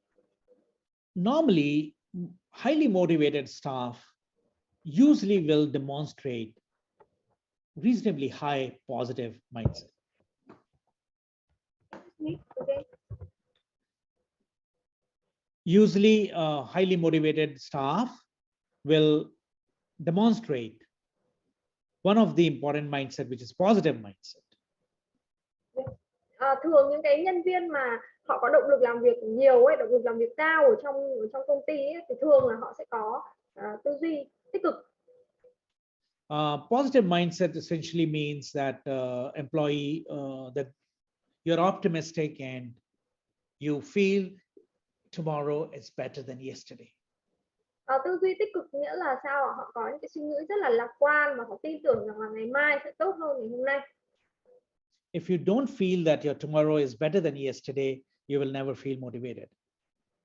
Nếu mà cái tư duy của mình mà mình không nghĩ rằng là ngày mai sẽ ổn hơn, ngày mai sẽ tốt hơn ngày hôm nay thì cái mức độ động lực làm việc của mình sẽ rất là ít. Second important element in motivation, in internal motivation, comes from the second element of mindset called progressive mindset, which means it's also called growth mindset, which means that if I don't know something, I will learn and I will be able to do it. Cái tư duy quan trọng thứ hai đấy là tư duy quan trọng thứ hai mà tạo nên cái động lực nội tại của một người ấy, đấy là tư duy cầu tiến, có nghĩa là tư duy liên tục phát triển, liên tục học hỏi mỗi ngày. The third mindset which helps us in our motivation force, internal motivation force, is what is called persistence, which means I don't give up. I just keep doing it till the time I succeed. Cái tư duy quan trọng thứ ba nó tạo nên động lực nội tại của một người đấy là tư duy kiên trì, tức là sao ạ? Là cái tư duy không có từ bỏ đấy, kể cả có thất bại thì vẫn sẽ tiếp tục thử lại và tiếp tục làm tiếp cho tới khi thành công, thì đấy gọi là tư duy kiên trì. You know, in Canon, we sometimes used to have this as a part of our core values, which we used to say, like Churchill said, never, never, never, never give up 4 times. Ở Canon thì đây cũng là một trong những giá trị cốt lõi của Canon, tức là không bao giờ từ bỏ đấy ạ, không bao giờ từ bỏ ít nhất là 4 lần. So if somebody says he couldn't sell or he failed, we would say, how many times have you tried? Ví dụ như bây giờ một nhân viên bán hàng không thể bán được hàng, không thể chốt được đơn, thế thì người quản lý sẽ hỏi lại là anh đã thử bao nhiêu lần rồi. And if you have tried 4 times, then it's okay to give up. Và nếu mà thử 4 lần rồi thì đến lúc đấy mới có thể nghĩ tới chuyện từ bỏ. So this persistence is a very important element of mindset that helps in our internal motivation. Vậy nên là cái tư duy kiên trì ấy, nó là một cái yếu tố rất là quan trọng để tạo nên động lực nội tại của một người. Otherwise, we'll give up. Còn nếu không có cái tư duy đấy thì chưa làm đã bỏ rồi. We don't get one promotion, we give up. Bây giờ không được thăng chức một cái rồi từ bỏ luôn. We failed in some project, we give up. Làm một cái dự án xong hỏng cái từ bỏ luôn. If we do that, we will never be motivated. Nếu mà mình cứ có cái tư duy kiểu như thế thì không bao giờ có động lực được, đúng không ạ? And the fourth important mindset that helps in motivation is what is called pride. Pride means the pride of your strengths, pride of your capabilities, your achievement. Và cái tư duy quan trọng thứ tư để tạo nên động lực nội tại của một người, đấy là chính là cái gọi là cái niềm kiêu hãnh hay là cái sự tự hào. Ý là gì ạ? Tự hào về cái điểm mạnh của mình, tự hào về những thứ mình làm tốt, tự hào về những thành tích mình đã đạt được, tự hào về những thành tựu mà mình đã đạt được. You know, you try this out. I do this in coaching when I'm coaching CXOs. I often talk about those topics and those experiences where the person had success. Thường trong những cái phiên coaching huấn luyện của tôi thì tôi thường hay để cái người đó nghĩ lại, tức là phản chiếu lại những cái thành tựu mà họ đã đạt được, những cái kinh nghiệm mà họ đã đạt được, những công việc mà họ đã làm được tốt. Because the more you talk about it, the more proud you feel about yourself, the more motivated you get. Bởi vì khi mà mình nhìn lại những cái điều mà mình đã làm được ấy, thì mình sẽ cảm thấy là tự hào về bản thân mình, và khi mà mình cảm thấy tự hào về bản thân mình ấy, thì mình sẽ có nhiều động lực hơn. Whenever you feel low, think about things that you have achieved. Mỗi khi mà mình cảm thấy mất động lực một chút thì mình có thể nghĩ tới những cái điều mà mình đã đạt được hay là những thành tích mà mình đã đạt được để mà có thể lấy lại cái động lực nội tại của mình, động lực đến từ bên trong mình ấy. So the 4P mindset, which is positive, progressive, persistence, and pride. These are 4 very important forces inside you. Vậy nên là cái tư duy 4P, tôi gọi là tư duy 4 chữ P, bao gồm là tư duy tích cực này, tư duy cầu tiến này, tư duy kiên trì này và tư duy tự hào, thì nó là 4 cái tư duy rất là quan trọng và nó tạo nên cái động lực nội tại, động lực bên trong của một người khi mà làm việc. So now if you join my company and you come with this mindset, at least you have got your internal motivational power. It's called self-motivation. Vậy bây giờ nếu mà anh được tuyển dụng vào một tổ chức, anh có 4 cái tư duy này ở bên mình thì ít nhất là về bản thân anh là anh đã có cái động lực tự thân rồi, đúng không ạ? Anh đã có cái động lực bên trong để mà anh có thể làm việc, để mà anh có thể phát triển, để mà anh có thể tiến bộ mỗi ngày rồi. This is a first prerequisite. This is the first requirement of motivation. If you don't have internal motivation at all, there is nothing I can do to motivate you. Đấy là cái yếu tố cơ bản đầu tiên, tức là bản thân cái người đấy phải ít nhất có được những cái động lực đến từ bên trong họ đã, đúng không ạ? Còn nếu mà một nhân viên bây giờ chả có cái động lực nào cả thì vào công ty nào dù họ có làm gì đi chăng nữa thì cái người đấy cũng sẽ không có động lực làm việc được. Now comes the external motivation, which is provided by manager's manager, maybe CEO through a culture or organization. Và đó là những cái yếu tố liên quan tới động lực nội tại, động lực bên trong của một người. Bây giờ chúng ta sẽ nói về cái động lực bên ngoài, động lực mà những người quản lý của nhân viên đó có thể làm, những người quản lý của quản lý nhân viên đó có thể làm, hay là những người CEO có thể tạo ra thông qua việc xây dựng văn hóa tổ chức, xây dựng môi trường làm việc. Thì đấy là những yếu tố động lực bên ngoài. I call them the 6 forces of motivation. Thì tôi gọi là 6 cái lực, 6 cái động lực. That is what we'll learn today. Mình sẽ học bây giờ. And I want you to practice it from tomorrow at your workplace. Và tôi muốn anh chị hãy bắt đầu luyện tập cái này ở trong công ty của mình từ ngày mai. And practice one by one, and you will find these 6 forces are universal, very strong forces to create motivation in people. Các anh chị hãy luyện tập cái này từng thứ một, từng yếu tố một, thì các anh chị sẽ thấy rằng là nó sẽ giúp các anh chị tạo nên động lực làm việc cho nhân viên của mình rất là nhiều nếu các anh chị đang là quản lý. Okay, now focus your attention on to the first force of motivation, which is called the sense of care, respect, and empathy. Cái yếu tố đầu tiên để có thể tạo được động lực cho nhân viên của mình ấy, đấy là gì ạ? Tạo cho họ cái cảm giác họ được tôn trọng, được quan tâm và được đồng cảm. You won't believe when a senior leader goes to somebody's desk and says good morning, xin chào, hello, and even says how are you. It is a motivation. Anh chị không tưởng tượng được đâu, nếu các anh chị đang là lãnh đạo cao cấp, lãnh đạo cấp cao của doanh nghiệp, hay các anh chị đang là CEO mà bây giờ các anh chị đi gặp một nhân viên nhỏ thôi, nhân viên nhỏ bé thôi trong công ty của anh chị, và các anh chị chỉ cần nói một câu xin chào thôi, hỏi họ một câu có khỏe không thôi, thì chính cái câu trả lời đấy, chính cái câu hỏi đấy của các anh chị, chính cái sự quan tâm đấy của anh chị, nó đã là một cái động lực rất lớn cho người nhân viên đó rồi. I always tell leaders and managers to always maintain the dates of marriage anniversary or birthdays of their staff. Personally go and wish before anybody has wished. Tôi thường nói với những người quản lý, những người lãnh đạo ấy, rằng là vào những cái dịp lễ quan trọng, ví dụ như là ngày sinh nhật của nhân viên chẳng hạn ấy, thì trước khi để bất kỳ một ai đến chúc mừng họ, đến chúc mừng sinh nhật cho họ ấy, thì hãy đến tận nơi gặp họ và nói lời chúc mừng sinh nhật cho họ, chỉ thế thôi. You see, we spend 8 hours at the workplace and we work so many years with people. We never try and build that strong relationship with people, which comes only through care, respect, and empathy.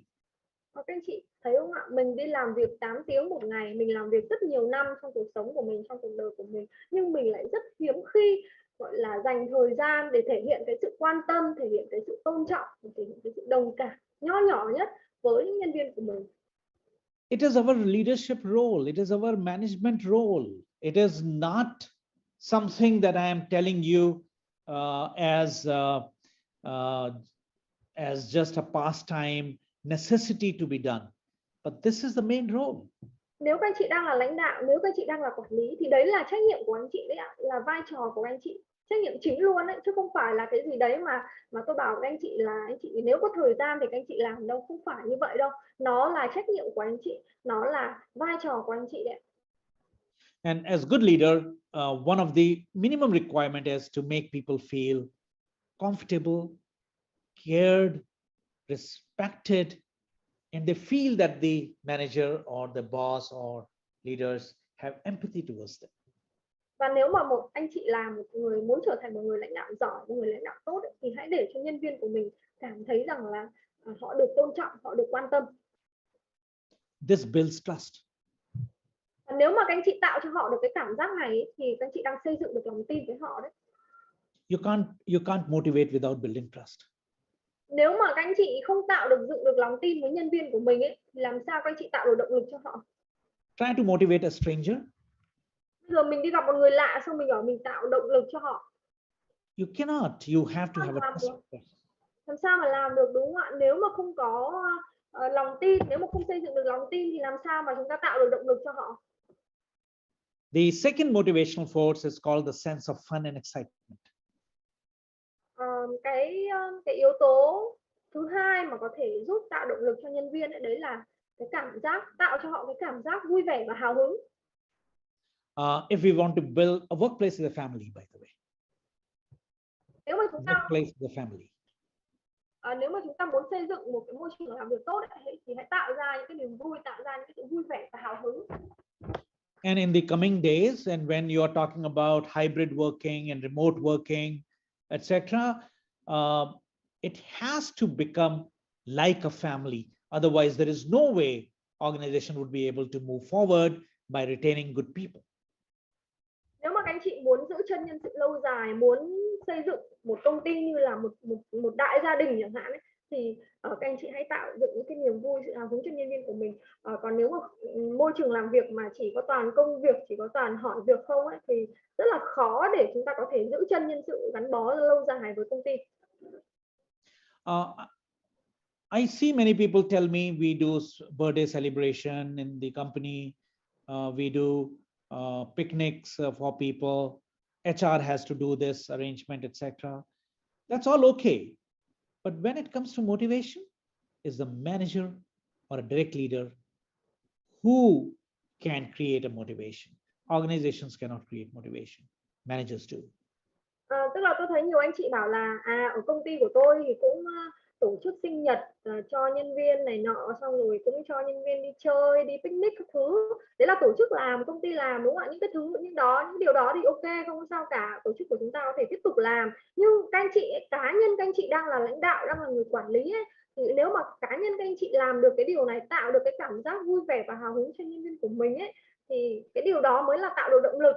Vai trò của anh chị mà, chứ không phải là cứ để kệ công ty của mình, tổ chức của mình có những cái chính sách hay là có những cái việc làm như thế nào. Then there is a third force, and that force is called the sense of winning and recognition. Yếu tố tiếp theo để có thể tạo được động lực cho nhân viên, đấy là tạo cho họ cái cảm giác về sự chiến thắng và được ghi nhận. This is the appreciation. Cái này chính là cái sự ghi nhận, trân trọng họ đấy. I call it appreciative inquiry. Gọi là chúng ta hỏi những cái câu hỏi, hay là chúng ta có những cái lời trân trọng ghi nhận họ. We may be very good in catching people wrong or finding gaps in the review or instructing people to finish the pending work. That's kind of okay on one side, but we are very poor in creating appreciative inquiry and reinforcing good behaviors. Chúng ta bây giờ là quản lý, chúng ta rất là giỏi trong việc bắt lỗi của nhân viên, đúng không ạ? Chúng ta bắt lỗi nhân viên để chúng ta hỏi họ là giao việc xong rồi hỏi họ làm xong chưa này, chất lượng kết quả công việc như thế nào này. Đấy là thường thói quen chúng ta làm như vậy. Những điều đó thì chúng ta ok, tạm thời để đây, để đó. Nhưng bây giờ tôi muốn các anh chị hãy luyện tập cái thói quen là gì ạ? Hãy ghi nhận họ, hãy trao cho họ những cái lời trân trọng, ghi nhận những cái nỗ lực mà họ đã tạo ra, nỗ lực mà họ đã bỏ ra, hay những cái điều mà họ đã làm tốt. We'll do a lot of practice in the forthcoming workshop on how to do it. But right now, you please understand that appreciating people and finding where they're doing it right and reinforcing that behavior is a very strong motivational force. Chúng ta sẽ luyện tập về những cái cách tạo động lực như thế này trong cái workshop tiếp theo, trong cái chương trình tiếp theo. Ở đây tôi muốn các anh chị hiểu rằng là cái việc các anh chị ghi nhận, trân trọng nỗ lực của nhân viên, ghi nhận những cái điều mà họ đang làm rất là đúng, và để cho họ phát huy những cái điều đó, để cho họ phát huy những cái điều mà họ làm tốt như vậy, thì đây là một cái yếu tố tạo động lực rất là tốt cho họ, rất là quan trọng. The fourth important force, now I'm getting into a higher level of motivation. Tiếp theo, một cái yếu tố tạo động lực ở mức độ nó cao hơn nữa. The fourth important force is called the sense of purpose and importance. Đấy là gì ạ? Hãy tạo cho họ cái cảm giác về ý nghĩa và cái tầm quan trọng của họ, về cái sự tác động của họ.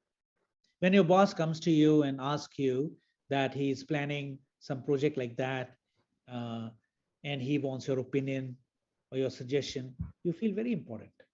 Bây giờ mình tưởng tượng là sếp của mình đang chuẩn bị làm cái dự án quan trọng, thế là ông ấy đến gặp mình, ông ấy hỏi là ông hỏi ý kiến của mình, ông hỏi là mình có đóng góp hay là có góp ý tưởng gì hay không. Thì khi mà chúng ta được hỏi như vậy, chúng ta sẽ cảm giác là mình rất là quan trọng, đúng không ạ? Và những cái công việc mình làm nó có rất là nhiều ý nghĩa. We want a shortcut, so we simply go and instruct people, this is what you have to do. That's not motivation. Thường là gì? Mình chỉ muốn đường tắt thôi, mình chả muốn mất thời gian để nhân viên trả lời làm gì. Mình cứ đến bảo nhân viên làm luôn, làm như này cho anh, làm như kia cho anh, thế là xong, đúng không ạ? Nhưng mà như thế thì không tạo được động lực cho họ. You know, I have seen many very senior people, even chairmen of many companies in Vietnam, where there is a very strong tendency to prescribe do this, do that, which is all fine in some situation, but prescriptions are never motivation. So we also have to do what is called making people feel important and connecting with the bigger purpose that they have personally. Tức là thì tôi ở Việt Nam thấy rất là nhiều lãnh đạo công ty nhé, kể cả những người lãnh đạo cao nhất, những người chủ tịch ấy, thì hay mắc một cái bệnh là gì, cứ ra lệnh xong rồi, tức là cứ mặc định là nhân viên không biết gì ấy, rồi nhân viên đến gặp thì cứ ra lệnh là bảo luôn, làm luôn cái này, làm luôn cái kia, thậm chí không cần biết ý kiến của họ như thế nào cả. Thì đương nhiên làm như thế thì trong một số tình huống thì nó cũng sẽ phát huy tác dụng thôi, nhưng mà nói về câu chuyện động lực làm việc của nhân viên ấy, thì như thế nó sẽ không thể nào mà tạo được động lực làm việc cho họ được. Thay vì thế thì chúng ta có thể hỏi họ để làm sao mà họ cảm thấy rằng là cái công việc họ làm nó có ý nghĩa, nó có cái sự kết nối, nó có cái sự liên kết với cái mục tiêu chung của doanh nghiệp, họ thấy rằng là cái công việc họ làm nó có đóng góp được cho doanh nghiệp. Whatever work you do, even if you are a simple worker handling parking area, or you are just giving coffee in the office, anything that you do, we can motivate if we can link the work that you do to a bigger purpose of the company. Bất kỳ công việc nào mà mình làm, kể cả công việc của một cô lễ tân hay công việc của một cô lau dọn, một anh lái xe thôi, nó đều có đóng góp cho, nó đều có giá trị và nó đều có đóng góp cho tổ chức. Và nếu là người quản lý, chúng ta biết cách liên kết cái đóng góp đấy, liên kết cái giá trị đấy với cái bức tranh chung của tổ chức, cho họ thấy rằng là công việc của họ đóng góp như thế nào vào cái hướng đi và cái mục tiêu chung của công ty, thì họ sẽ cảm thấy là họ quan trọng và công việc họ làm có ý nghĩa, thì họ sẽ có động lực hơn. The fifth important motivational force comes through support and guidance. Cái yếu tố quan trọng thứ 5 đấy là gì ạ? Cái sự hướng dẫn và hỗ trợ của người quản lý dành cho nhân viên của mình. When you know that I'm behind you and I won't let you fall, you go and try. Doesn't matter even if you don't succeed, I'm behind you. When you get this feeling, you are highly motivated. Bây giờ anh chị cứ tưởng tượng nhé, các anh chị là nhân viên, các anh chị được giao việc và các anh chị luôn luôn có cảm giác rằng là mình sẽ có một cái người đằng sau hỗ trợ mình sẽ có người quản lý đằng sau sẵn sàng hỗ trợ hướng dẫn cho mình có thể làm việc của mình có thể thất bại, nhưng mà sẽ có người hỗ trợ cũng như là hướng dẫn cho mình. Thì nếu mà được như thế thì mình sẽ cảm thấy là có rất nhiều động lực làm việc.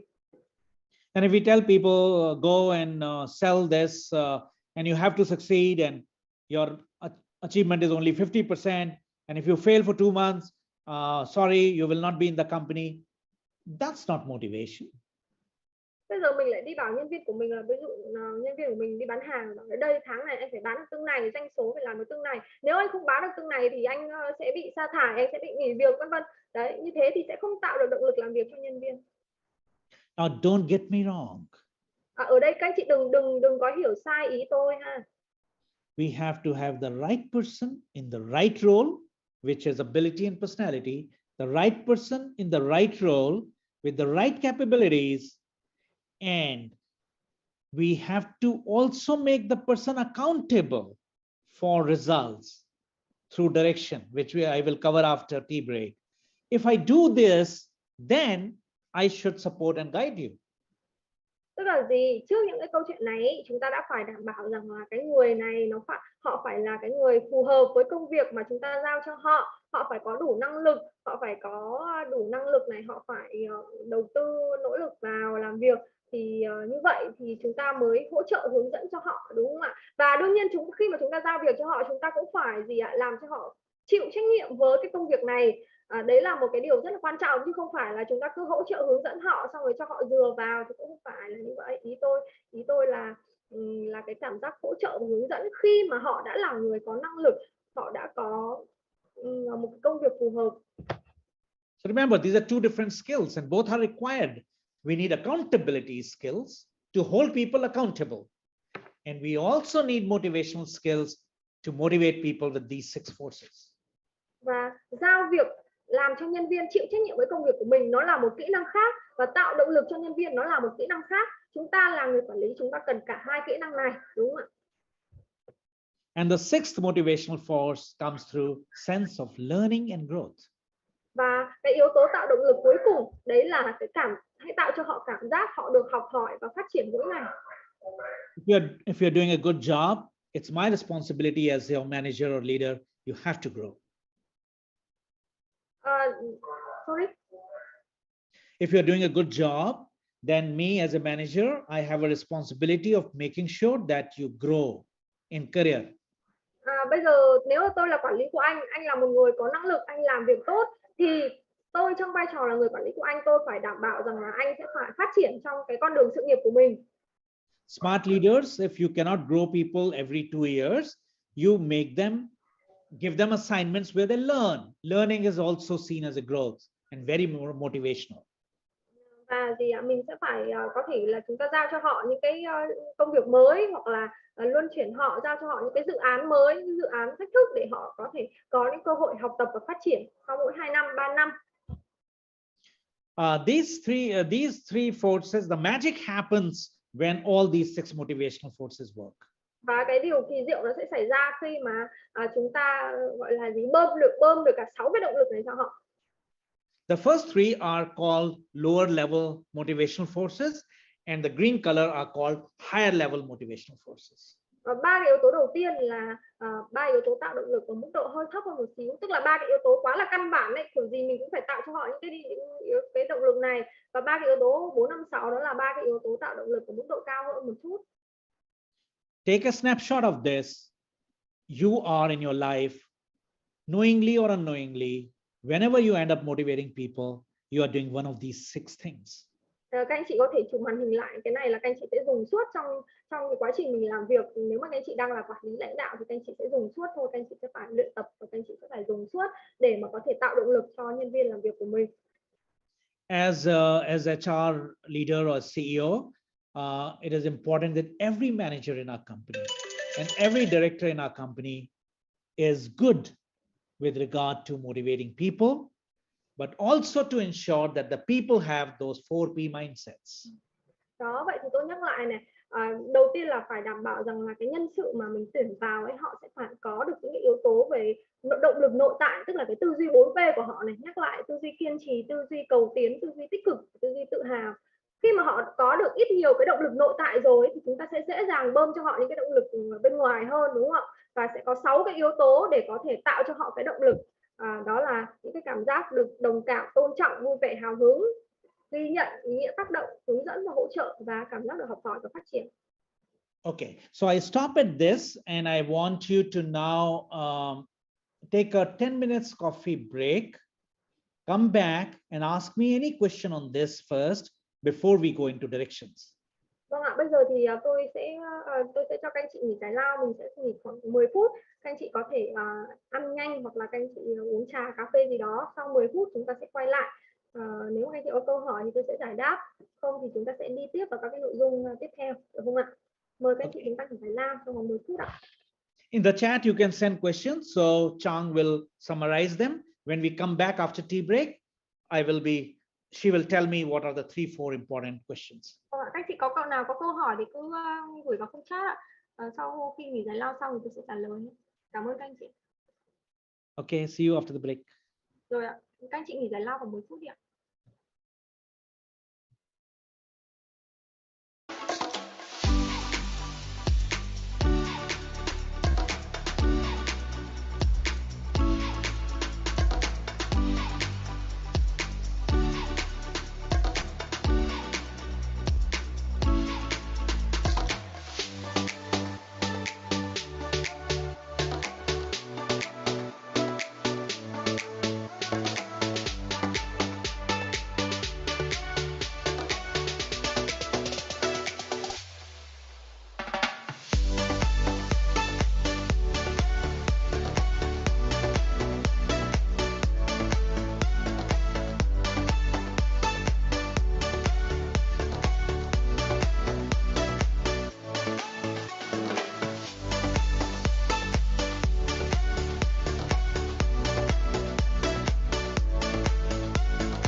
Okay, all right. Welcome back.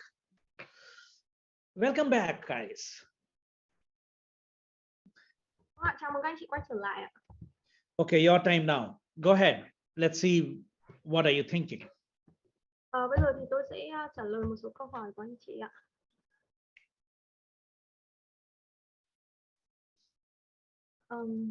The first question is, what do you think about the difference to lead between a startup, small-scale company, and a company? And do you consider which situation would be more difficult to motivate staff, and the differences among your forces affect which?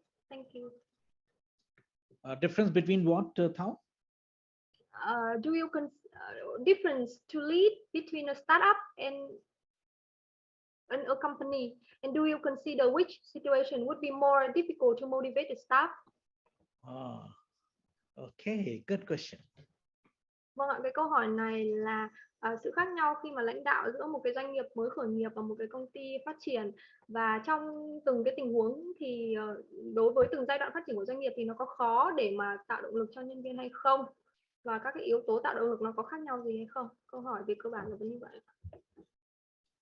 You know, once I did this study in Vietnam on the types of stages of the companies. Tôi đã từng nghiên cứu về các cái giai đoạn phát triển của các công ty của Việt Nam. And I noticed that there are essentially all companies fall in 5 broad stages. Và tôi thấy rằng là tất cả các công ty ấy thì sẽ có 5 cái giai đoạn phát triển chính. It's a startup, to set up, to scale up, like that. There are 5 stages. Và sẽ có cái giai đoạn từ khi mà chúng ta mới khởi nghiệp này, sau đấy đến giai đoạn công ty nó phát triển ổn định hơn này, sau đó đến cái giai đoạn mà chúng ta phát triển quy mô này, sau đó đến cái giai đoạn là doanh nghiệp chúng ta bắt đầu suy thoái rung lắc một xíu này. It is very interesting that as the stage becomes bigger and bigger, the role of the system process becomes stronger. Và khi mà doanh nghiệp của chúng ta càng phát triển theo các cái giai đoạn phía sau này ấy, thì cái at a startup stage, when the company is very agile and still not solid, I call it like a liquid flowing a lot of places. At that stage, there aren't systems, there are no process, and everything is more people driven. Ở cái giai đoạn khi mà doanh nghiệp mới khởi nghiệp ấy, thì lúc đấy doanh nghiệp của chúng ta nó đang rất là linh hoạt, đúng không ạ? Dễ thay đổi, nó chẳng có quy trình hệ thống bài bản nào cả. Lúc đấy thì doanh nghiệp của chúng ta nó giống như là dòng nước vậy, nó rất là dễ uốn mình, rất là dễ thay đổi. Thì ở cái giai đoạn đấy thì mọi thứ trong công ty của chúng ta nó sẽ xoay quanh nhân sự, xoay quanh con người nhiều hơn. And also very people dependent. Và nó cũng rất là phụ thuộc vào nhân sự, rất là phụ thuộc vào con người. So now the question is whether the motivation is more important in a startup or whether it is more important in a more scaled up company. Bây giờ là câu hỏi là với một cái doanh nghiệp startup, doanh nghiệp mới khởi nghiệp và một cái doanh nghiệp đang ở trong giai đoạn phát triển mở rộng quy mô rồi, thì cái mức độ tạo động lực nó có khác nhau hay không, hay là cách mà chúng ta tạo động lực nó có khác nhau hay không? So different people may have a different perspective. It depends on how what is your belief and what's your experience in that. It depends a lot on that. But I have to say that being a startup, the lower 3/4, first of all, whether it's a startup or a setup, motivation of people is very universal. Thì với cái câu hỏi này có thể mỗi người sẽ có một cái quan điểm, có một cái góc nhìn khác nhau tùy thuộc vào cái kinh nghiệm của họ. Tuy nhiên tôi muốn nói rằng là với kể cả như là chúng ta đang là doanh nghiệp khởi nghiệp mới bắt đầu hay chúng ta đang là một cái doanh nghiệp phát triển rồi thì động lực làm việc cho nhân sự nó đều rất là cần thiết.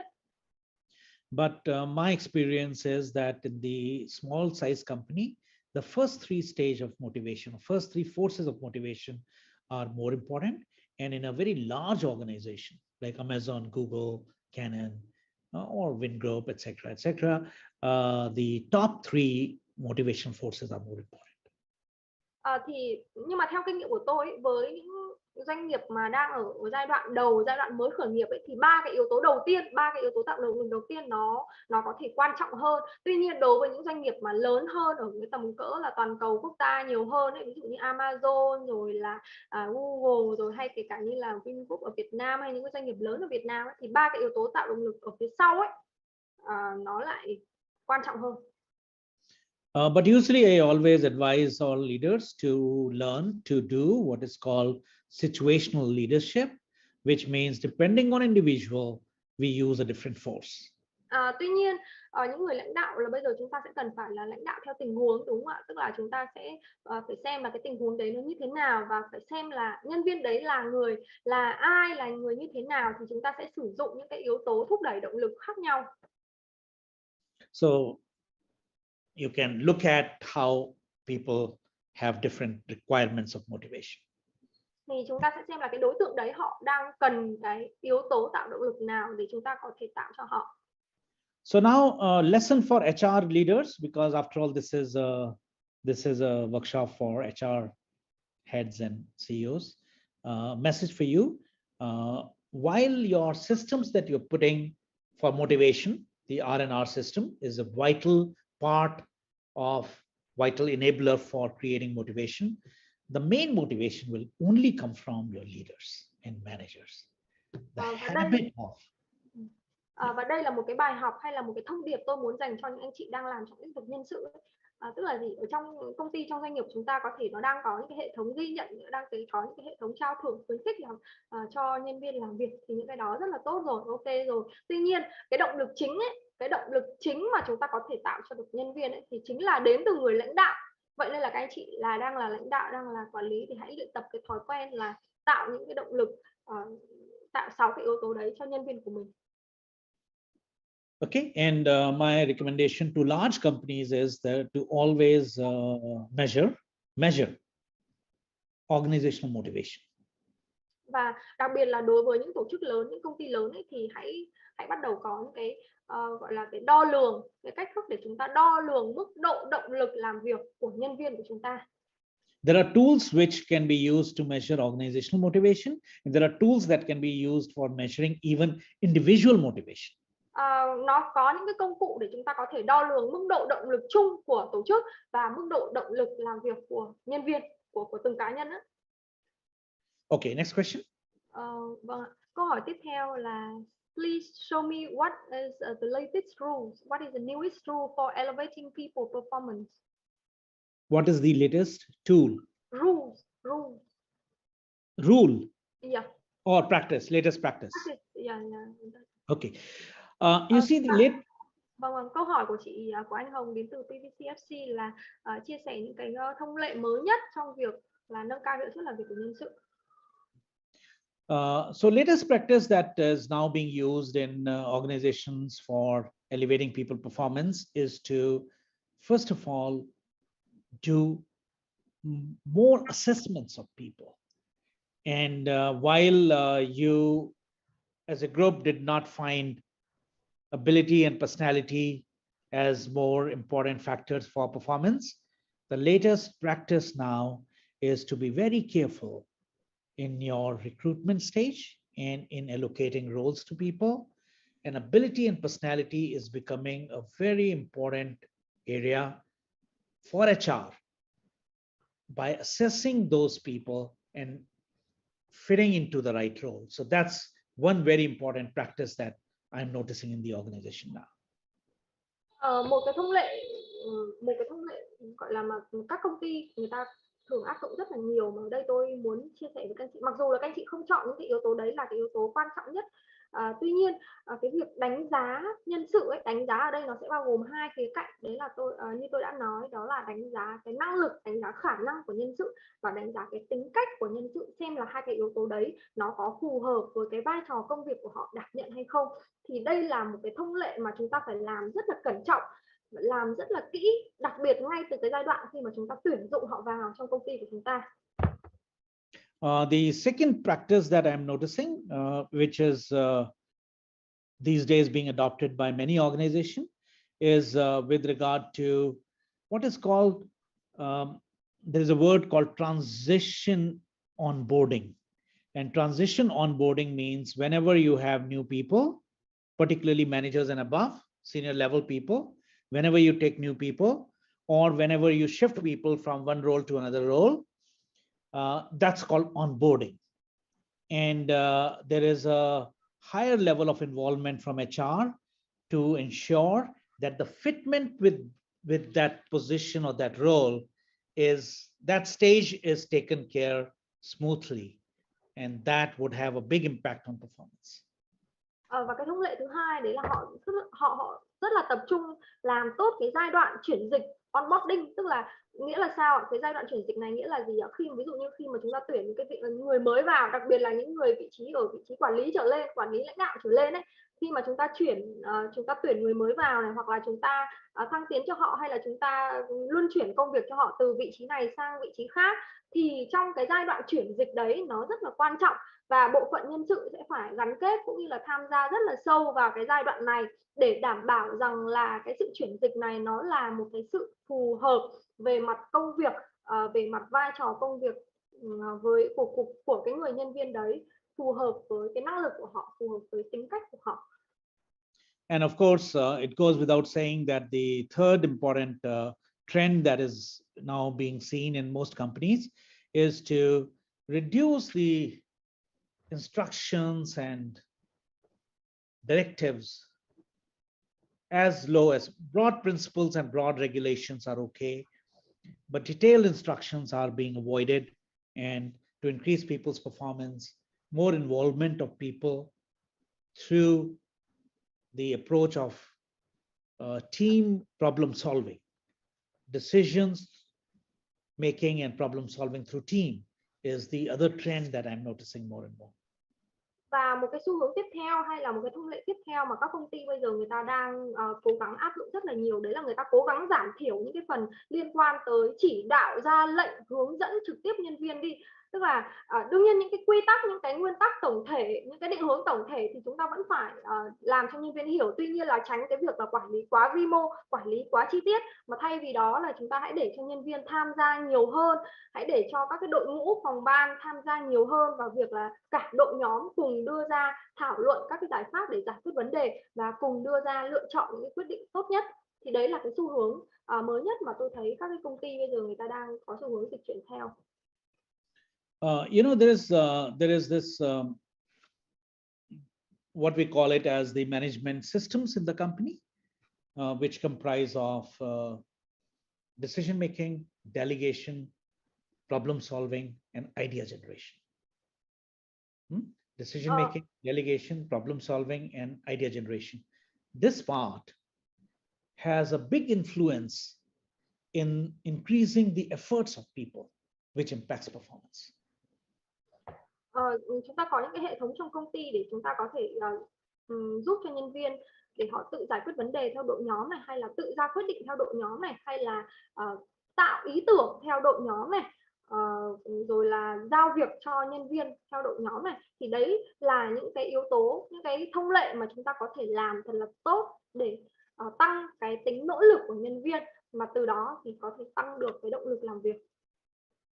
Okay, let me move to the directions now, because you will notice some new practices in directions also.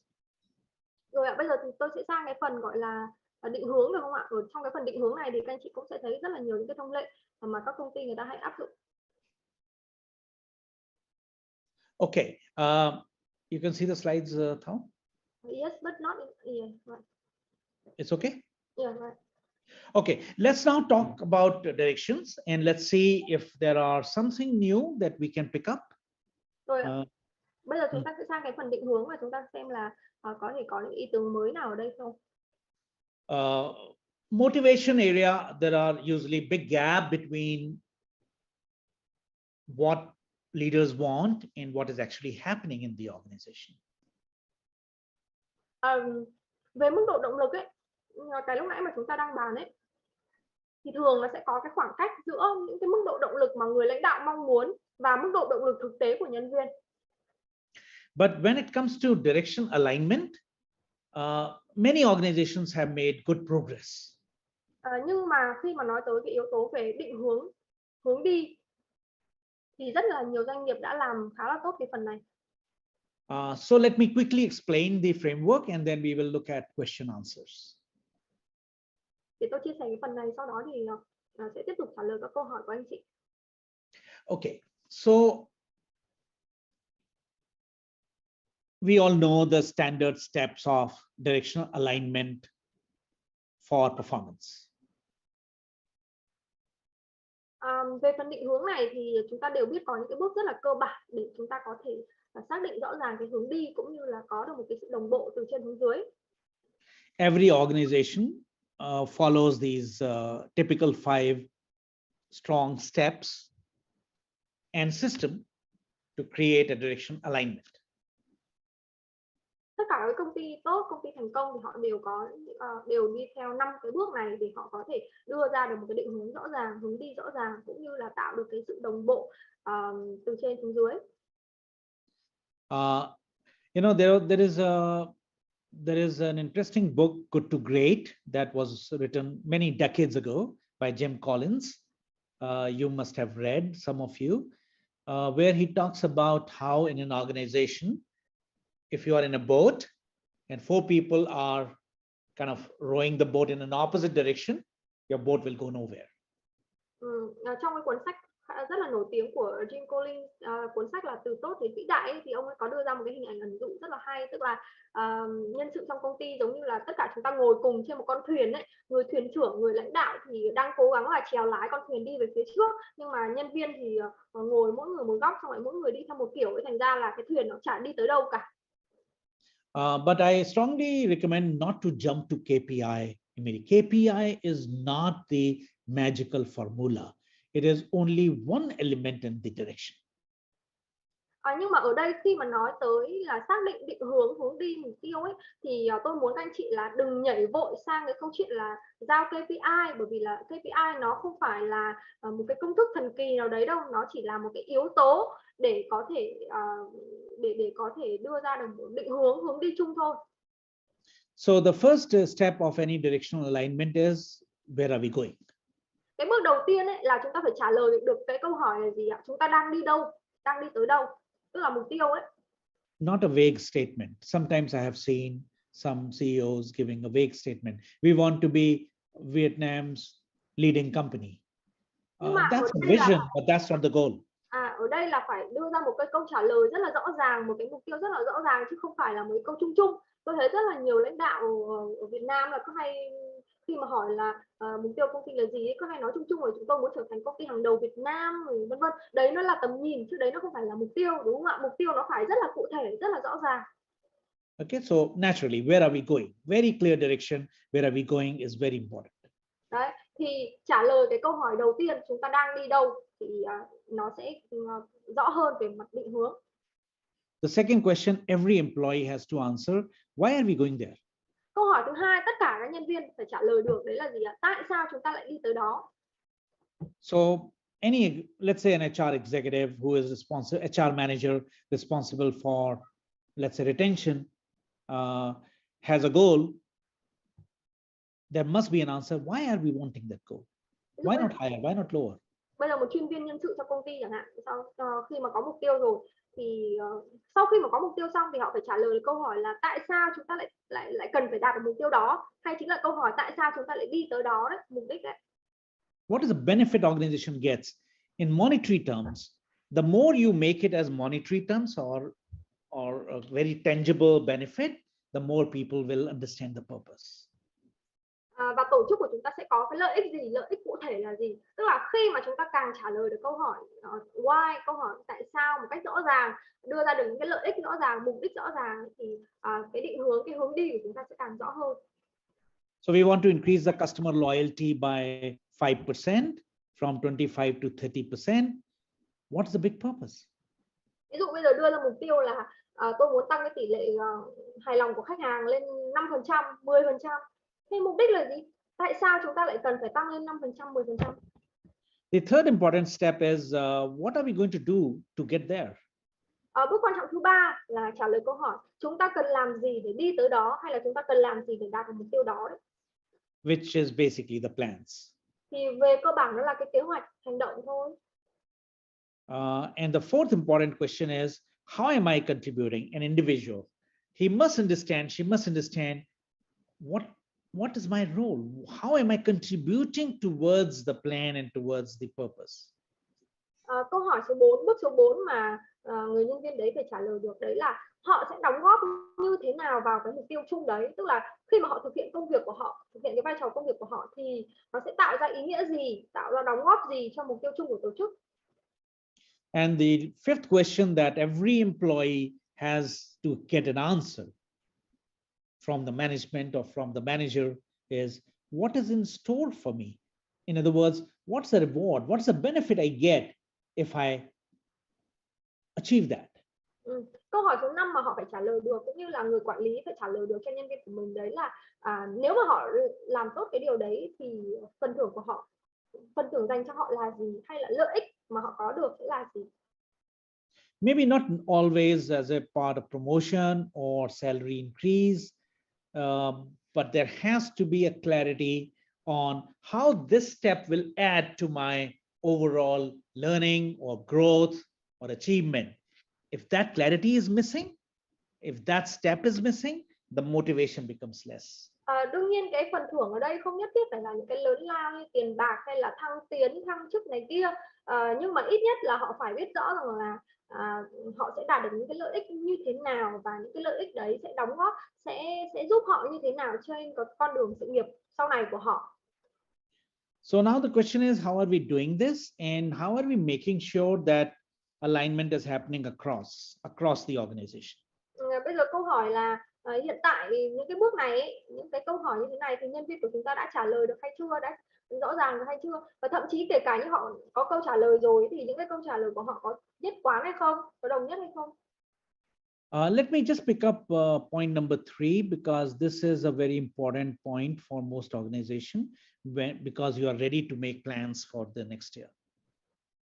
Để tôi đi sâu một chút vào cái bước số 3 này nhé, bước liên quan tới kế hoạch hành động, bởi vì cái này là cái rất là quan trọng, và hầu như là ở cái thời điểm này thì doanh nghiệp nào cũng đang bắt đầu làm kế hoạch năm rồi, đúng không ạ? So even before you come to KPI, that is the reason I am not jumping to KPI right now. Vậy nên là tôi muốn các chị phải gọi là gì, trả lời được hết 5 câu hỏi này trước khi mà chúng ta đi tới cái KPI, những cái chi tiết đấy thì chúng ta từ từ. So the first question that in the plan that we must have is, what is the strategic initiative?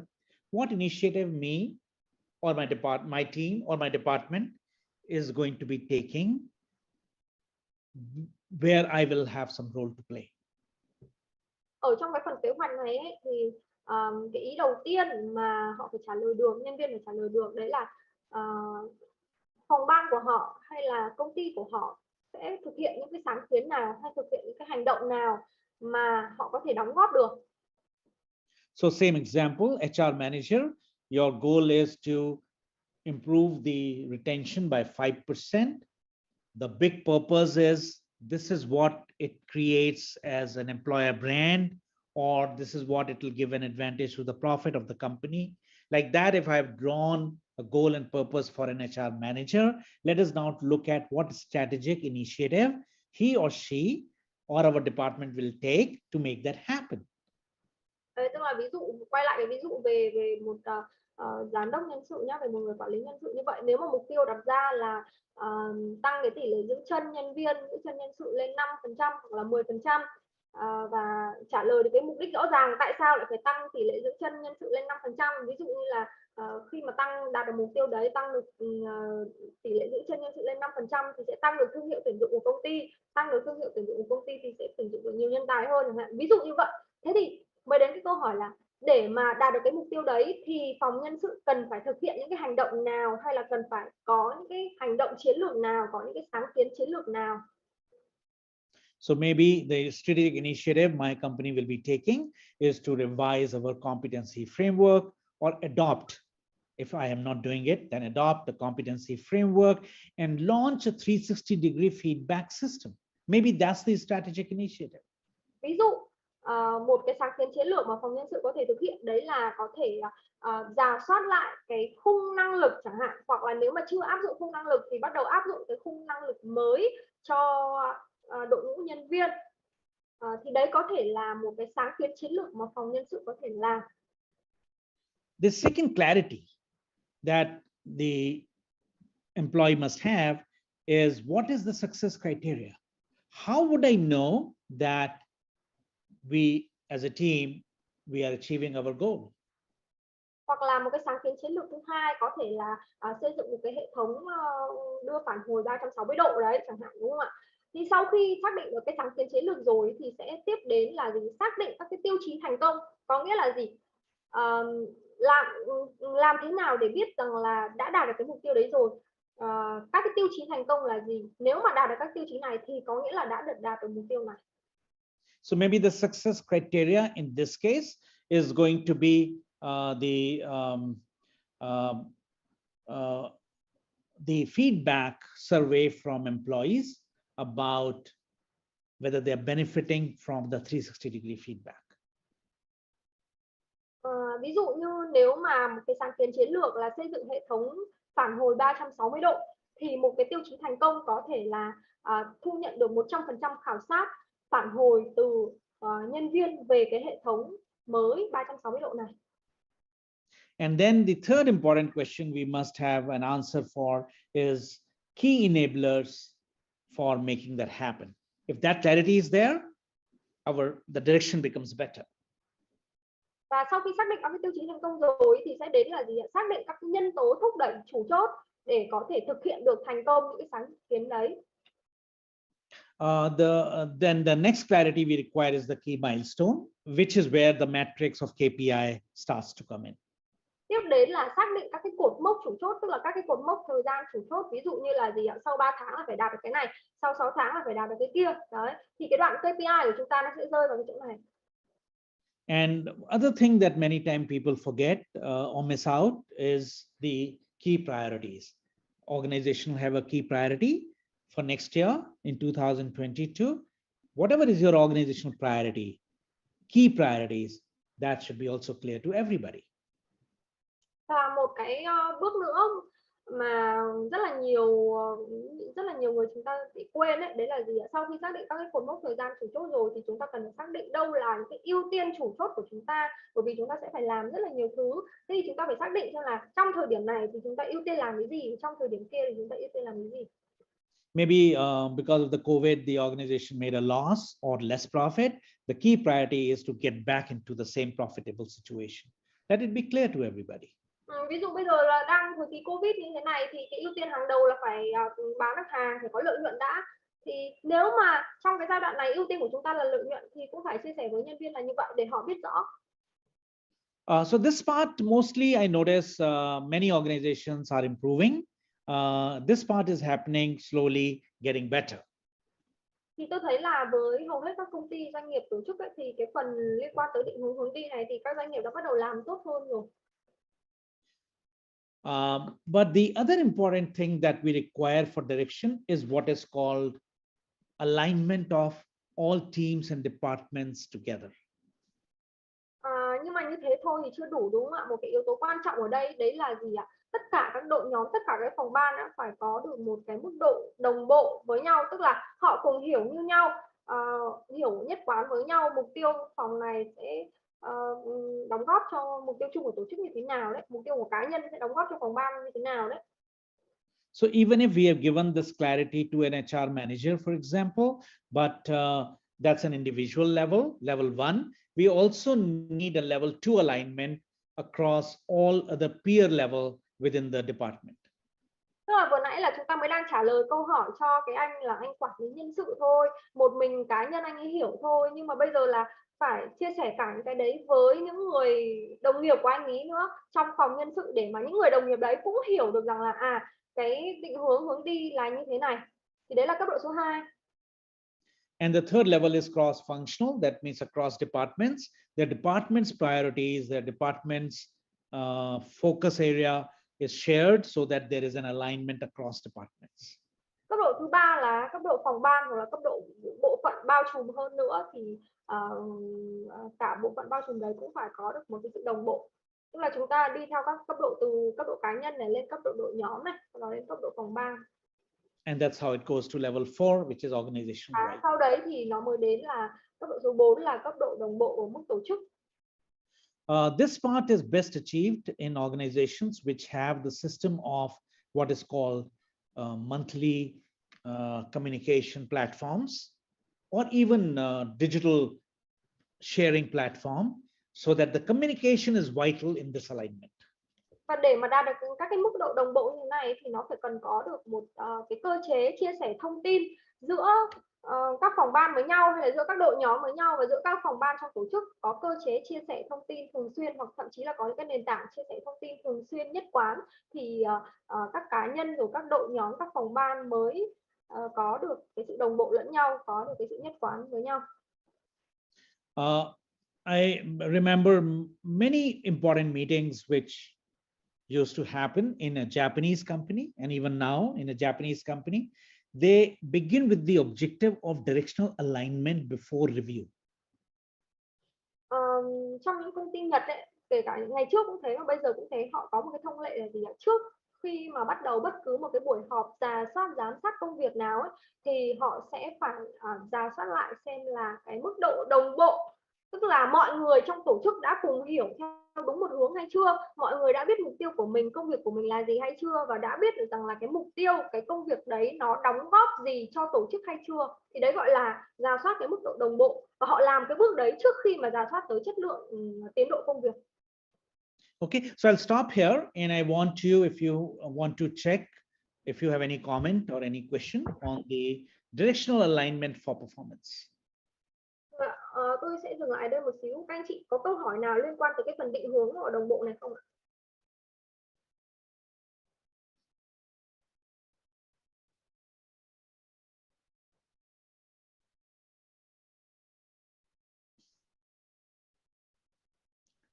Yeah, please put it in the chat if you have any comment or any question on directional alignment for and elevating people performance. Các chị có câu hỏi nào liên quan tới phần định hướng hoặc là cái phần đồng bộ này không thì có thể gõ vào chat.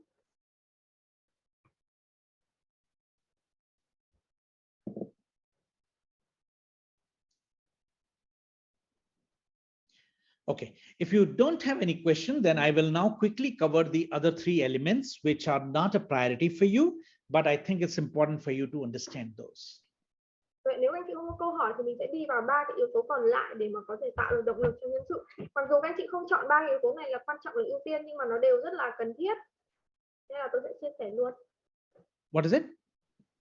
No, Okay, so I will now take you to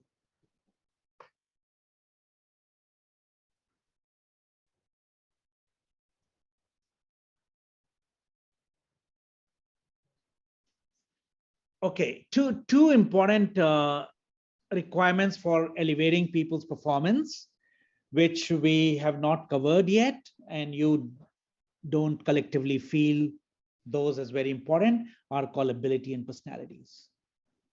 Còn hai cái yếu tố nó cũng nằm trong hai cái yếu tố thúc đẩy động lực làm việc của nhân viên, đó là năng lực hay là khả năng ấy, và tính cách. And the reason for this is that most of the surveys indicate that people are uncomfortable in their current role. Majority of the people are uncomfortable in their current role because they find the requirement of the job not matching their personal preferences. Thực tế thì các cái khảo sát cũng như là các cái nghiên cứu cho thấy rằng là phần lớn nhân viên họ không có thoải mái, không có hài lòng với cái công việc hiện tại của họ, là bởi vì nó không có phù hợp với năng lực cũng như là không có phù hợp với cái khuynh hướng tính cách tự nhiên của họ. And therefore, I just want to bring it to your notice that in and particularly medium to large organizations, there is an increasing trend of focusing into assessing people fitment. Bây giờ các cái tổ chức trên thế giới thì họ đang có một cái xu hướng tập trung rất là nhiều vào việc đánh giá cái sự phù hợp với công việc của nhân viên.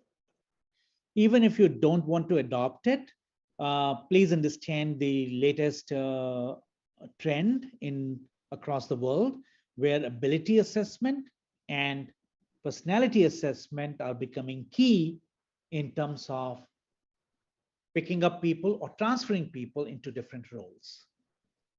Thì khi mà chọn một người mới vào một cái vị trí mới, hoặc là thậm chí là luân chuyển một người sang một cái vị trí công việc mới thôi, thì bây giờ cái xu hướng người ta rất là tập trung vào việc đánh giá hai cái yếu tố của nhân viên đó là đánh giá cái khả năng hay là đánh giá năng lực và đánh giá tính cách của họ.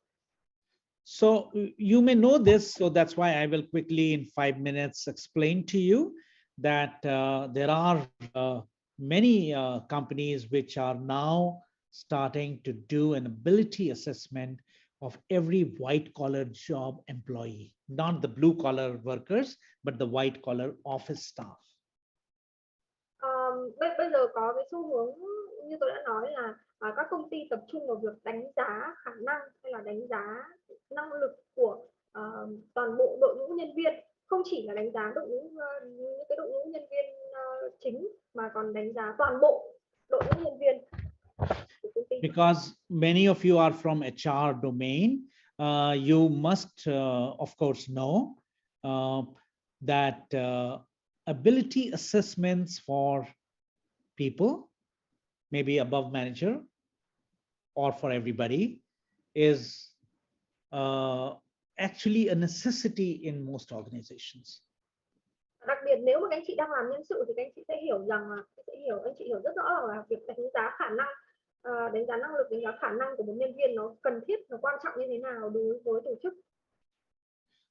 I won't bore you by going into details of the assessment tool, but these assessments, sometimes some organizations even make sure that higher level, very senior level directors or vice presidents who join the company have to appear for ability assessment.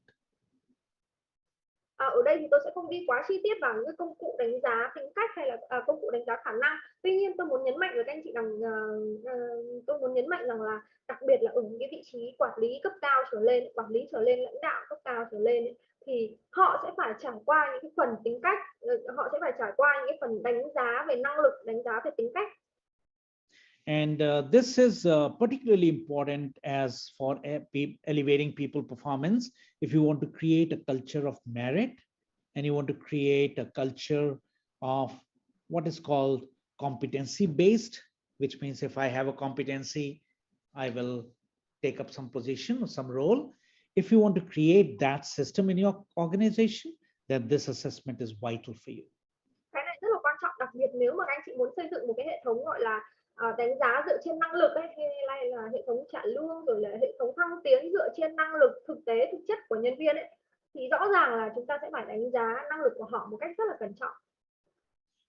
Again, without going into details, but very macro level understanding, the learning and development team of organizations are now looking very clearly on the type of skills required for different roles. Và đặc biệt là cái đội ngũ làm đào tạo phát triển, đúng không ạ, đội ngũ L&D trong các doanh nghiệp, thì bây giờ họ cũng rất là tập trung vào việc xây dựng những cái chương trình học tập và phát triển để mà có thể phát triển những kỹ năng khác nhau cho nhân viên của họ. Which means that whether it is conceptual skills or people related skills or functional skills or productivity related skills or even inner emotional control skills, depending on the roles and depending on the level in the organization, you define, I mean, HR departments are defining very clearly the minimum requirement of those skills. Và cái kỹ năng ở đây thì nó sẽ có một số những cái nhóm kỹ năng cơ bản quan trọng, ví dụ như là kỹ năng chiến lược này, hay là kỹ năng về mặt con người, nó bao gồm rất nhiều kỹ năng nhỏ, giao tiếp rồi gắn kết vân vân đấy. Kỹ năng chuyên môn, rồi là kỹ năng năng suất, hay là thậm chí là những cái kỹ năng hướng vào bên trong mình ấy, thì là kỹ năng tự kiểm soát cảm xúc các thứ vân vân, thì đấy là những cái kỹ năng hướng vào bên trong. Thì với mỗi một cái nhóm đối tượng nhân viên khác nhau, mỗi một nhóm đối tượng quản lý khác nhau, thì họ sẽ cần phải phát triển những cái kỹ năng khác nhau ở một mức độ khác nhau, và dựa trên đó thì cái đội đào tạo phát triển sẽ phải phân tích nhu cầu, đúng không ạ, và đưa ra những chương trình phù hợp. So, so far, most of our focus in managing performance used to be in evaluating people or just looking at the results as the way of assessing people. Tức là cái thực trạng bây giờ là hầu hết các doanh nghiệp mới chỉ tập trung vào việc đánh giá cái kết quả làm việc của nhân viên thôi, và gọi đấy là hiệu suất làm việc, đánh giá hiệu suất làm việc và chỉ dựa trên cái kết quả cuối cùng của họ thôi.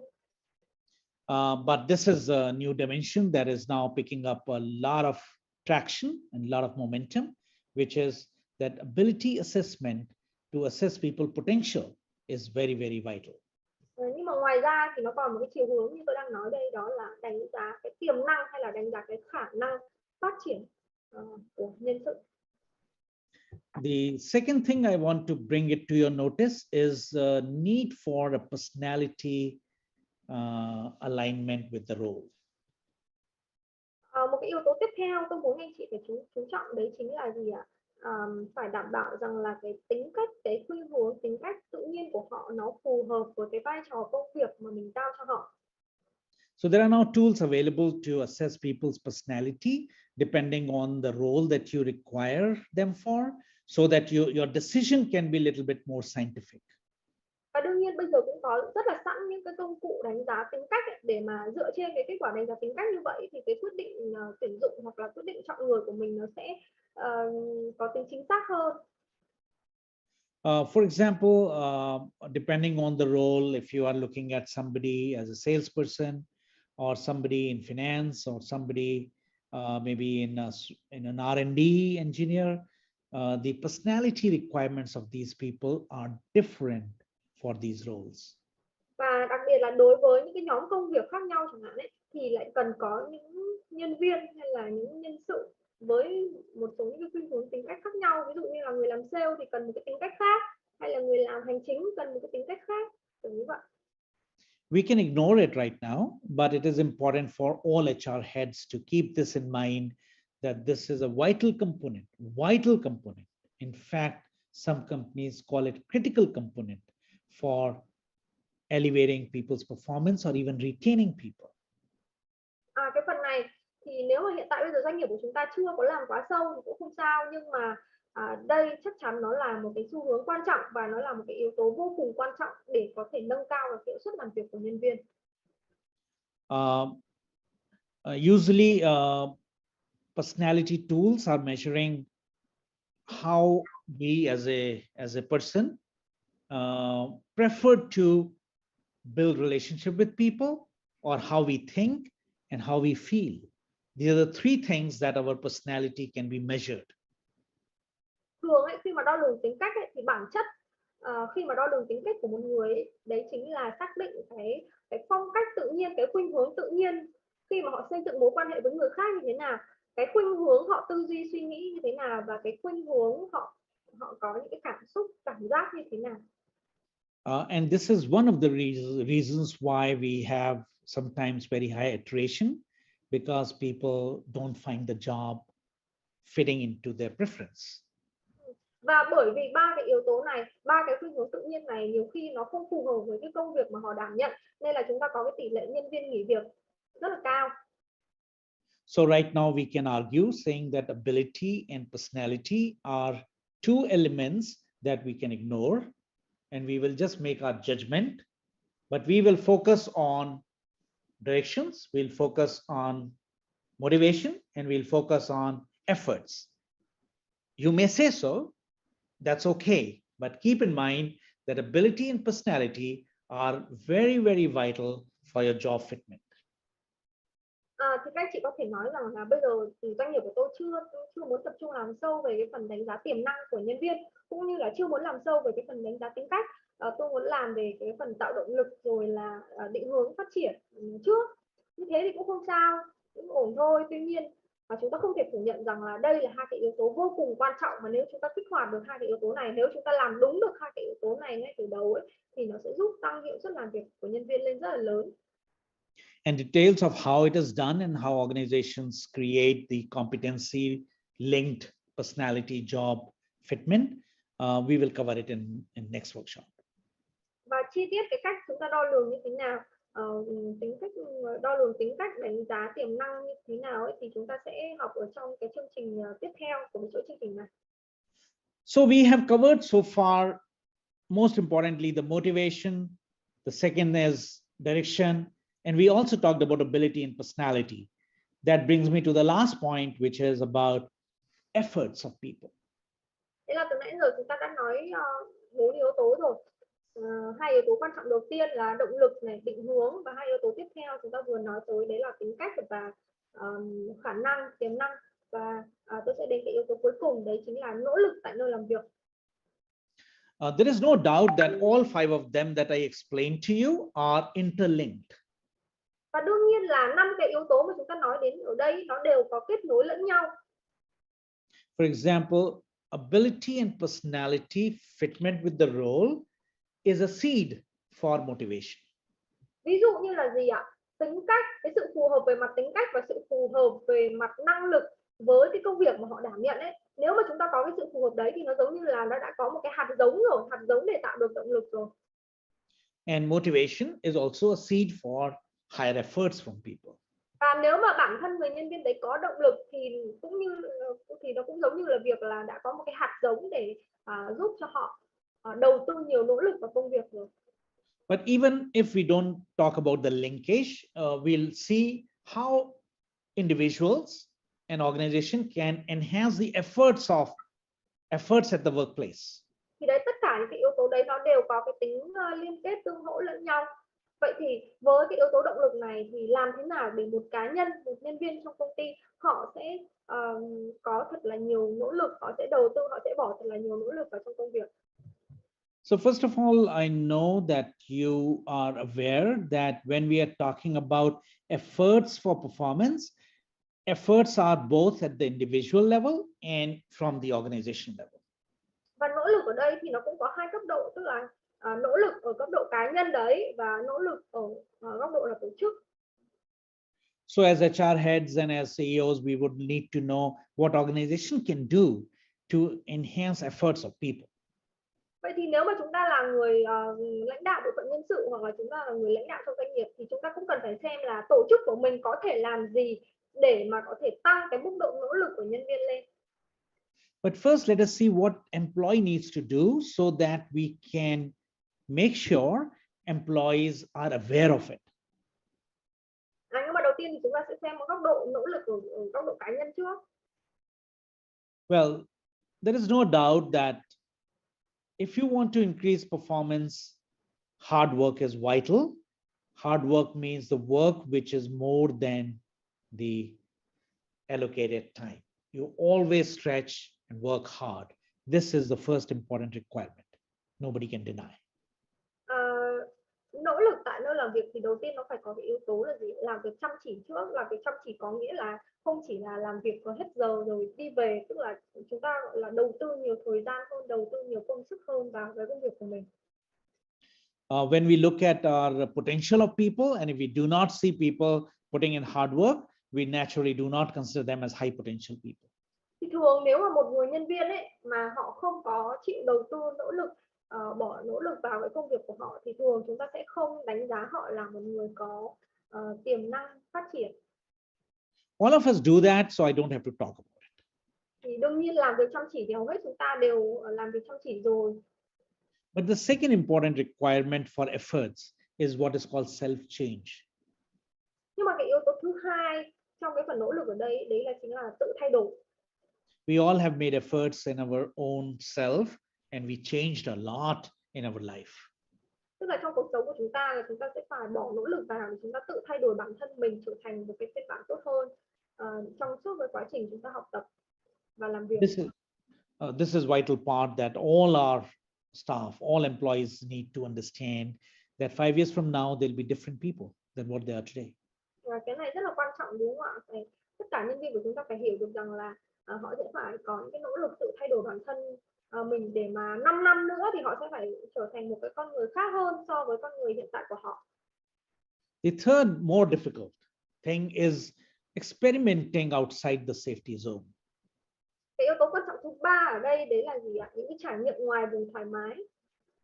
We are not good in everything we do, but we have to keep experimenting for things which we feel a little bit nervous about, but that's an important part of our effort at the workplace. Chúng ta không phải là giỏi trong tất cả mọi việc, đúng không ạ? Có những việc chúng ta làm tốt nhưng có những việc là chúng ta sợ và chúng ta không muốn làm, sợ làm, sợ thất bại chẳng hạn. Nhưng mà chúng ta sẽ phải trải nghiệm những cái công việc kiểu như vậy, những công việc mà vượt khỏi cái vùng thoải mái của mình, chỉ như vậy chúng ta mới phát triển được. 100% of the work that you do, everyone here, is not what you like to do.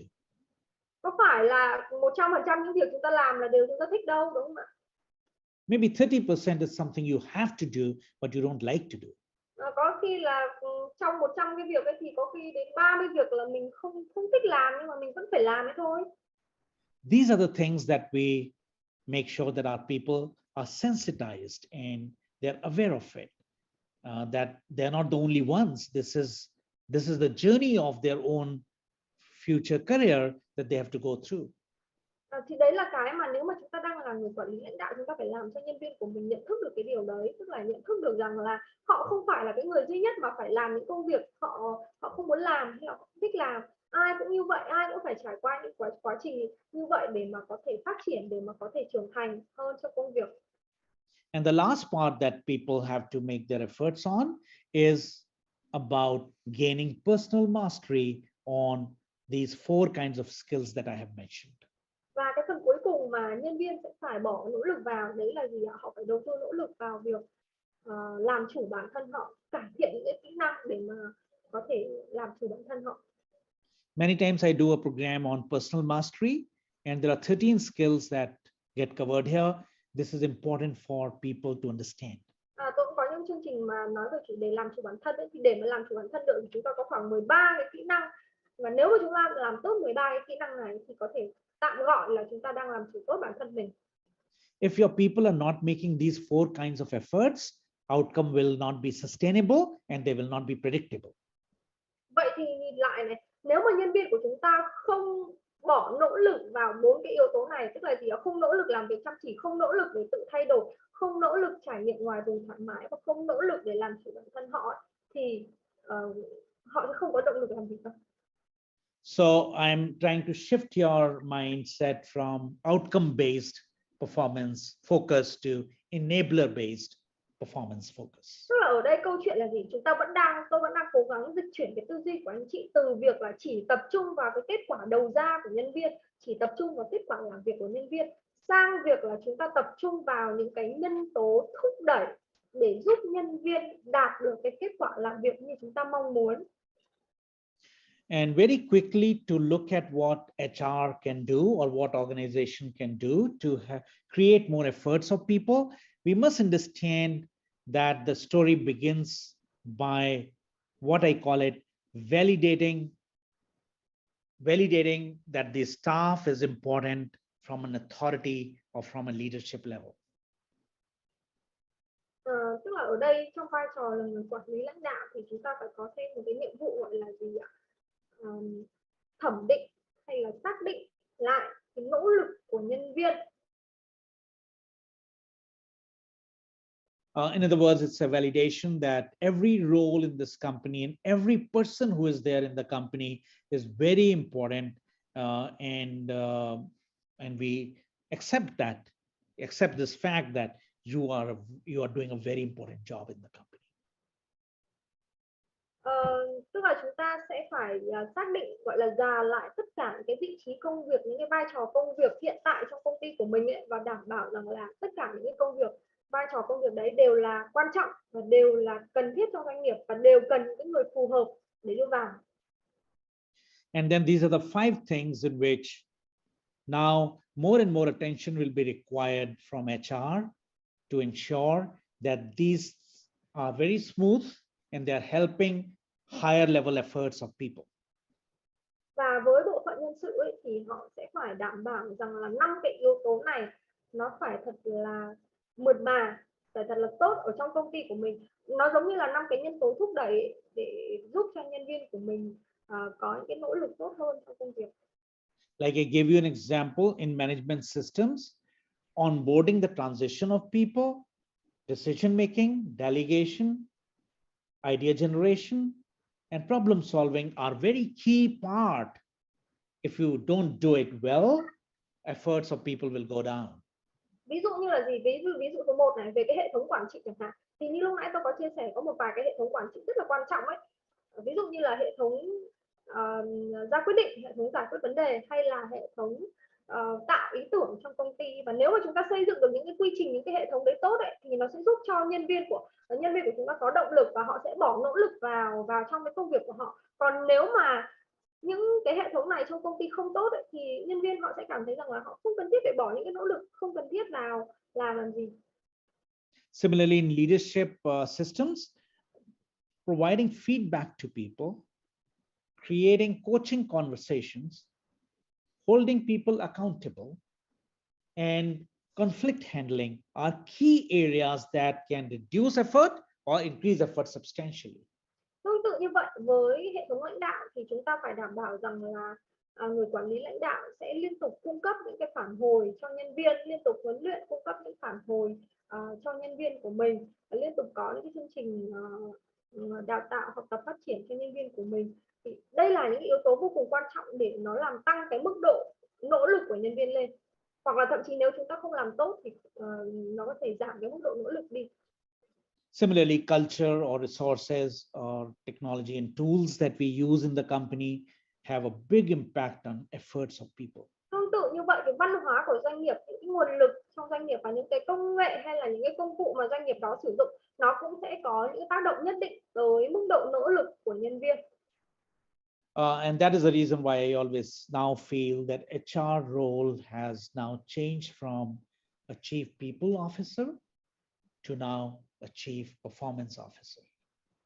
Vậy nên là những người làm nhân sự ấy, những người làm nghề nhân sự ấy bây giờ sẽ không chỉ dừng lại ở cái vai trò là gì nhân sự nữa, mà chúng ta sẽ có một cái vai trò cao hơn, bao trùm hơn, đấy là gì ạ?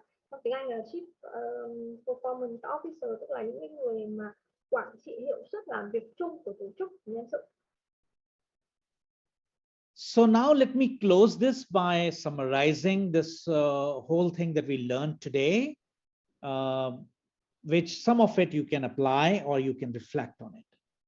Rồi bây giờ thì tôi sẽ tóm lại một số những cái phần mà chúng ta đã đi qua ngày hôm nay để các anh chị có thể nhớ được sâu hơn. Một số những phần mà các anh chị nhớ, các anh chị tâm đắc thì các anh chị có thể áp dụng. 50 years ago, there was a theory that was introduced, which is called the theory of flow. Tôi muốn chia sẻ với anh chị một cái lý thuyết mà nó cũng khá là lâu rồi, 50 năm trước, gọi là lý thuyết dòng chảy. Flow means when people perform so well, you must have experienced, sometimes we are in a flow. We almost forget we are working for a company. We even forget what the time is. And we just keep performing so well, highly motivated, putting huge efforts. Our personality and ability meets everything, and we have very clear direction. Lý thuyết dòng chảy nghĩa là sao ạ? Tức là nhiều doanh nghiệp có thể đã từng trải nghiệm cái cảm giác này rồi, khi mà nhân viên của họ làm việc rất là tốt đấy, cái hiệu suất, hiệu quả làm việc rất là cao ấy, thậm chí là họ quên mất rằng là họ đang phải làm việc, họ quên mất cái thời gian mà họ cứ thế họ làm việc, họ cứ thế họ cống hiến, và cái kết quả làm việc của họ rất là tốt, giống như là họ đang ở trong một trạng thái gọi là dòng chảy vậy, đúng không ạ? Rất là mượt mà. And then we can take any challenge. I don't want to explain you this framework because I don't want to bore you with that. But I just want to tell you the final state where we feel very confident of our skills and competencies that we can take any challenge.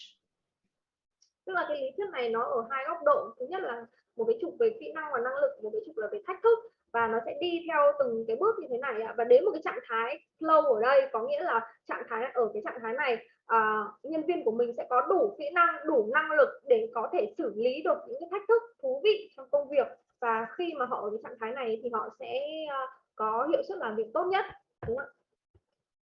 And this happens only when all the 5 elements of our performance wheel that we learned today are in harmony or completely aligned, perfectly aligned with each other. Và nhân sự của chúng ta chỉ có thể đạt được tới cái trạng thái này, hay nói cách khác là chỉ có thể có được một cái hiệu suất làm việc đỉnh cao nhất khi mà chúng ta kết hợp được 5 cái yếu tố mà chúng ta cùng chia sẻ với nhau từ đầu đến bây giờ một cách thật là nhuần nhuyễn, đồng bộ và nhất quán. So I would now wrap up by saying you can choose which of the 5 elements in the flywheel do you want to continue or do you want to change. You remember that framework of good practice and not so good practice. Depending on how you want to shift the quadrant, you choose which out of the 5 is a good practice that you have and which one you need to change. Vậy thì trong 5 cái nhân tố thúc đẩy hiệu suất như vậy thì các anh chị lựa chọn xem là cái gì các anh chị muốn giữ nguyên, cái gì các anh chị muốn thay đổi và muốn thay đổi ở mức độ như thế nào, đúng không ạ? Chúng ta còn nhớ 4 cái góc không ạ? Cái gì chúng ta làm đúng, cái gì chúng ta làm sai, làm ở mức như thế nào đấy ạ. Thì các anh chị sẽ chọn xem là mình sẽ ưu tiên làm cái gì trước, làm cái gì sau, cái gì chúng ta giữ nguyên, cái gì chúng ta thay đổi. A few of my recommended steps for you going forward, 3 or 4 steps that you can consider are like this. Có một số cái gợi ý mà tôi có thể đưa cho anh chị trong quá trình các anh chị áp dụng hay là áp dụng những cái thông lệ của tổ chức của mình. The first thing you can do is to prioritize these 5 and look at which is the one that you really want to make it a very big force of performance. Đầu tiên ấy, cái đầu tiên mà anh chị có thể làm ấy, đấy là các anh chị nhìn lại 5 cái yếu tố, 5 cái nhân tố thúc đẩy hiệu suất làm việc của nhân viên và các anh chị xác định xem là mình sẽ tập trung làm tốt cái yếu tố nào đầu tiên. If your strategy is right, if your all departments are well aligned, and if the goals and roles and so-called initiatives and milestones, all of those are perfectly in order for everybody, your direction is perfect. Ví dụ như chẳng hạn cái yếu tố định hướng chẳng hạn. Bây giờ các anh chị nhìn lại xem là trong công ty của mình định hướng nó đã rõ ràng chưa, nhân sự đã biết công ty của mình mục tiêu lớn là gì chưa, mục tiêu của phòng ban là gì chưa, mục tiêu của cá nhân là gì chưa, đã biết các cái sáng kiến chiến lược là gì chưa, đã có các cái hành động rồi là đã có các cột mốc chủ chốt chưa. Tức là nếu mà tất cả nhân viên của chúng ta hiểu rất là rõ điều này và tất cả các phòng ban đều hiểu rất là rõ điều này thì có nghĩa là cái phần này nó đang làm rất là tốt rồi, định hướng làm rất là tốt rồi, thì chúng ta không cần động vào nữa. In the motivation area, if your leaders and managers have good understanding of people management, then they can take care of motivation reasonably well.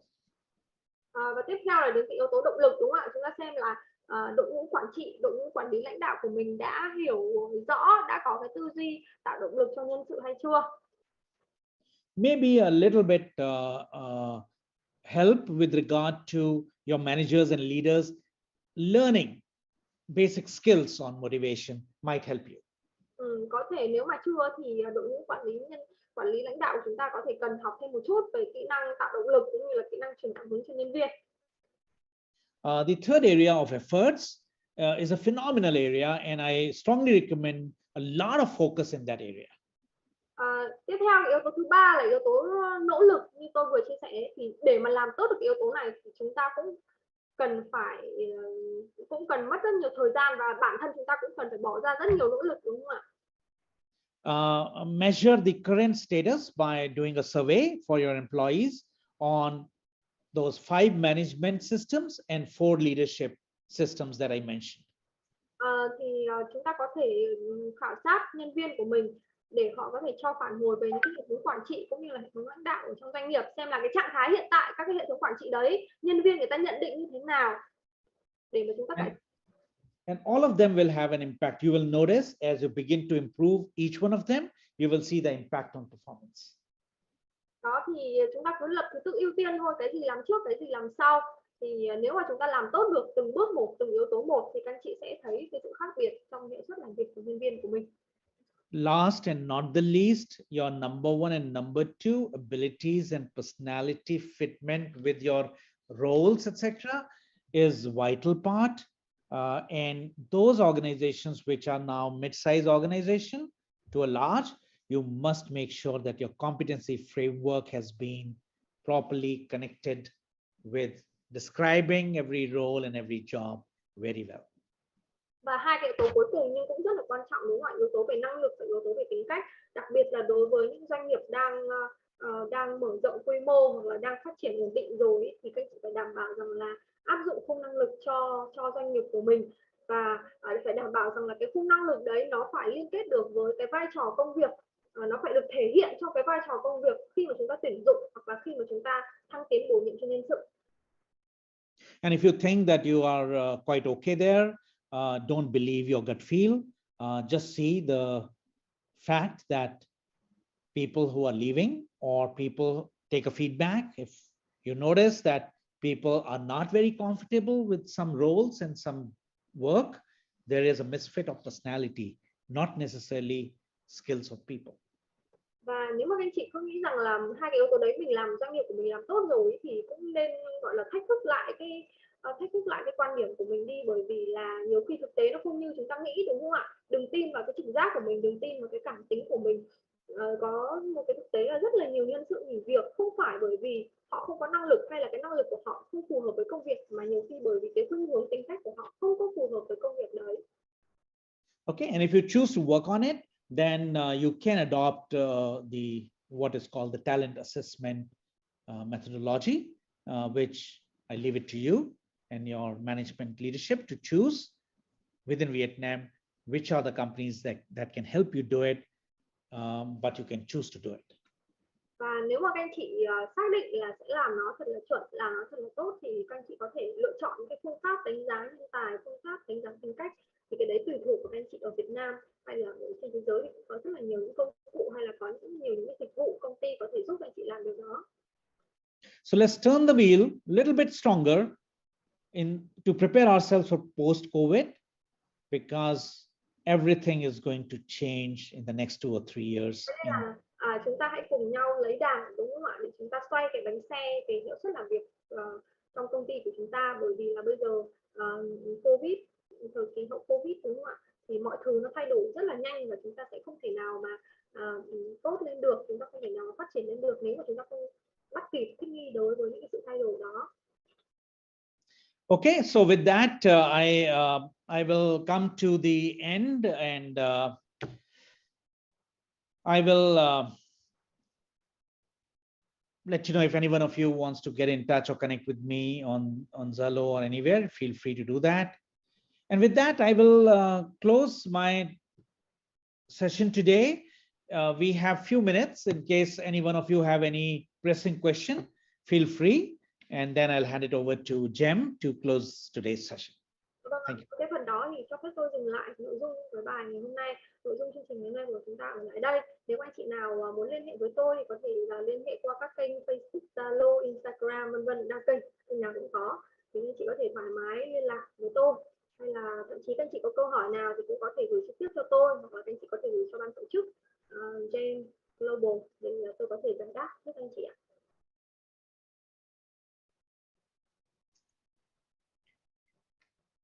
Dạ vâng ạ, cảm ơn phần trình bày của tiến sĩ Alok và cảm ơn các anh chị đã đặt những câu hỏi tương tác với tiến sĩ và chương trình thông qua khung chat của chương trình ngày hôm nay. Và chúng tôi tin rằng là phần chia sẻ của tiến sĩ trong buổi tối ngày hôm nay cũng đã giúp các anh chị nắm được những khía cạnh cốt lõi về quản lý hiệu suất và giúp nâng cao hiệu suất đội ngũ nhân sự của doanh nghiệp.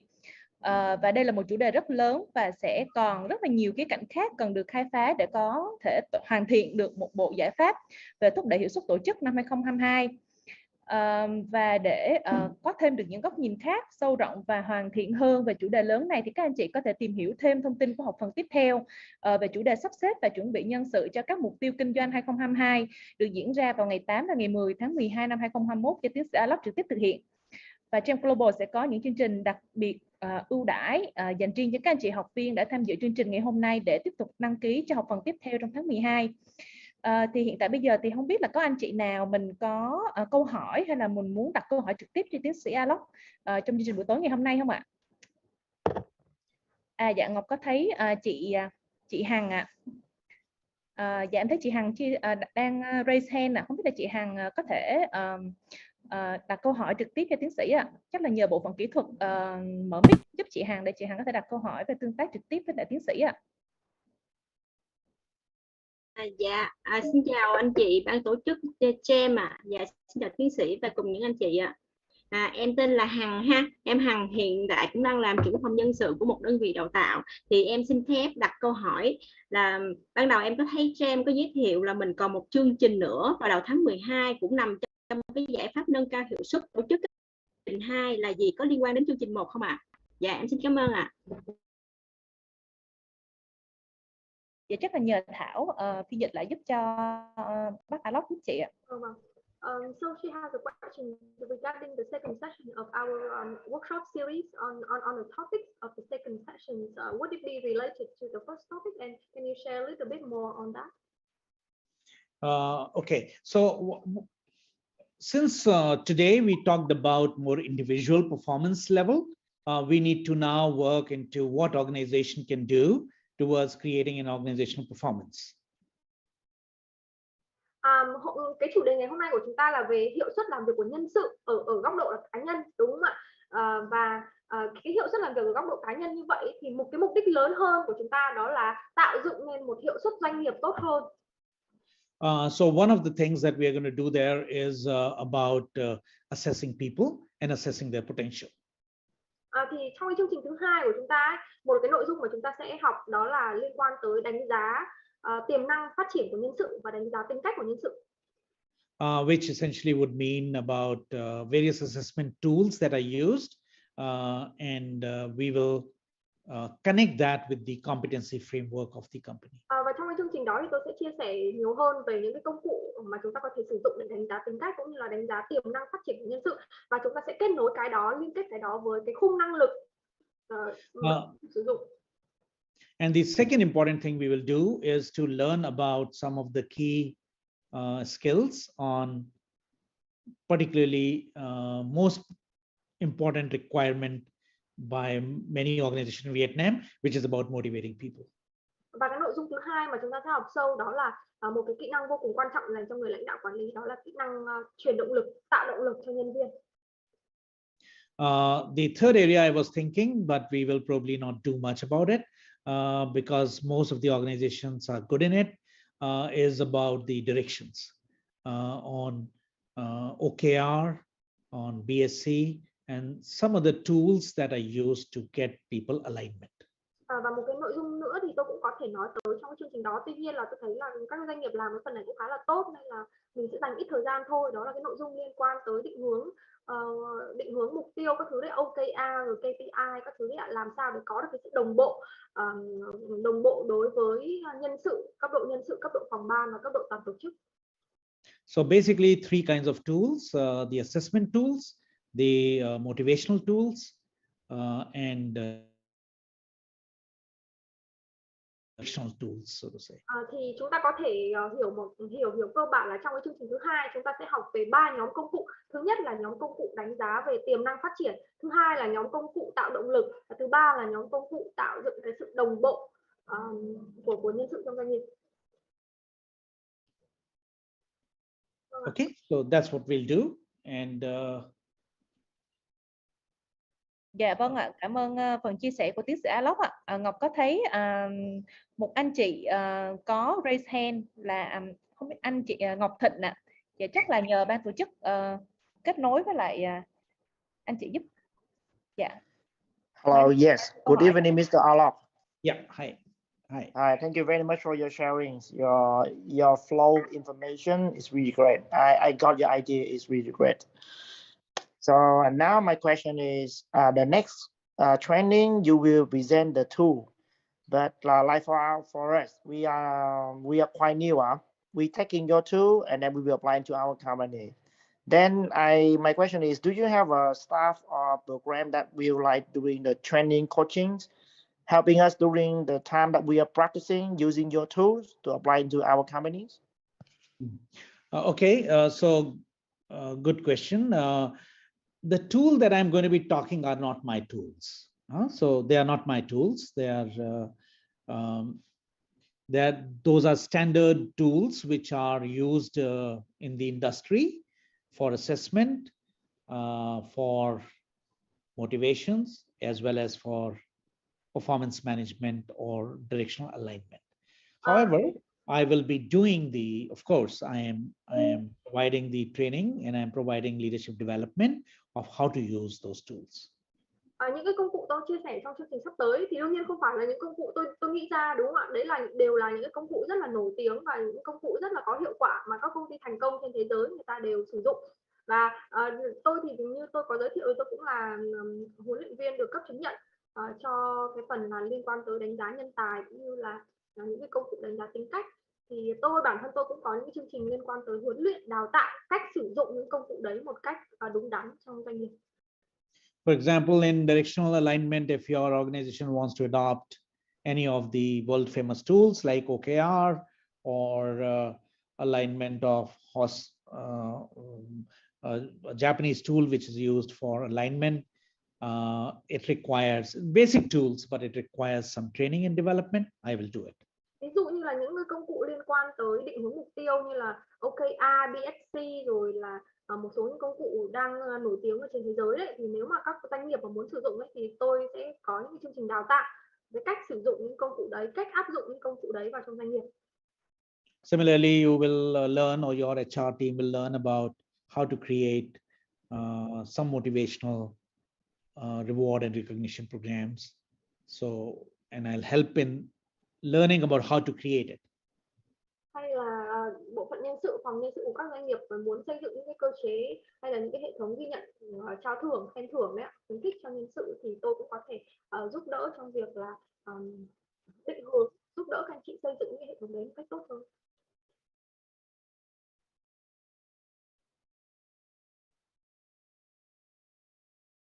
Dạ vâng ạ, cảm ơn phần chia sẻ của tiến sĩ Alox ạ.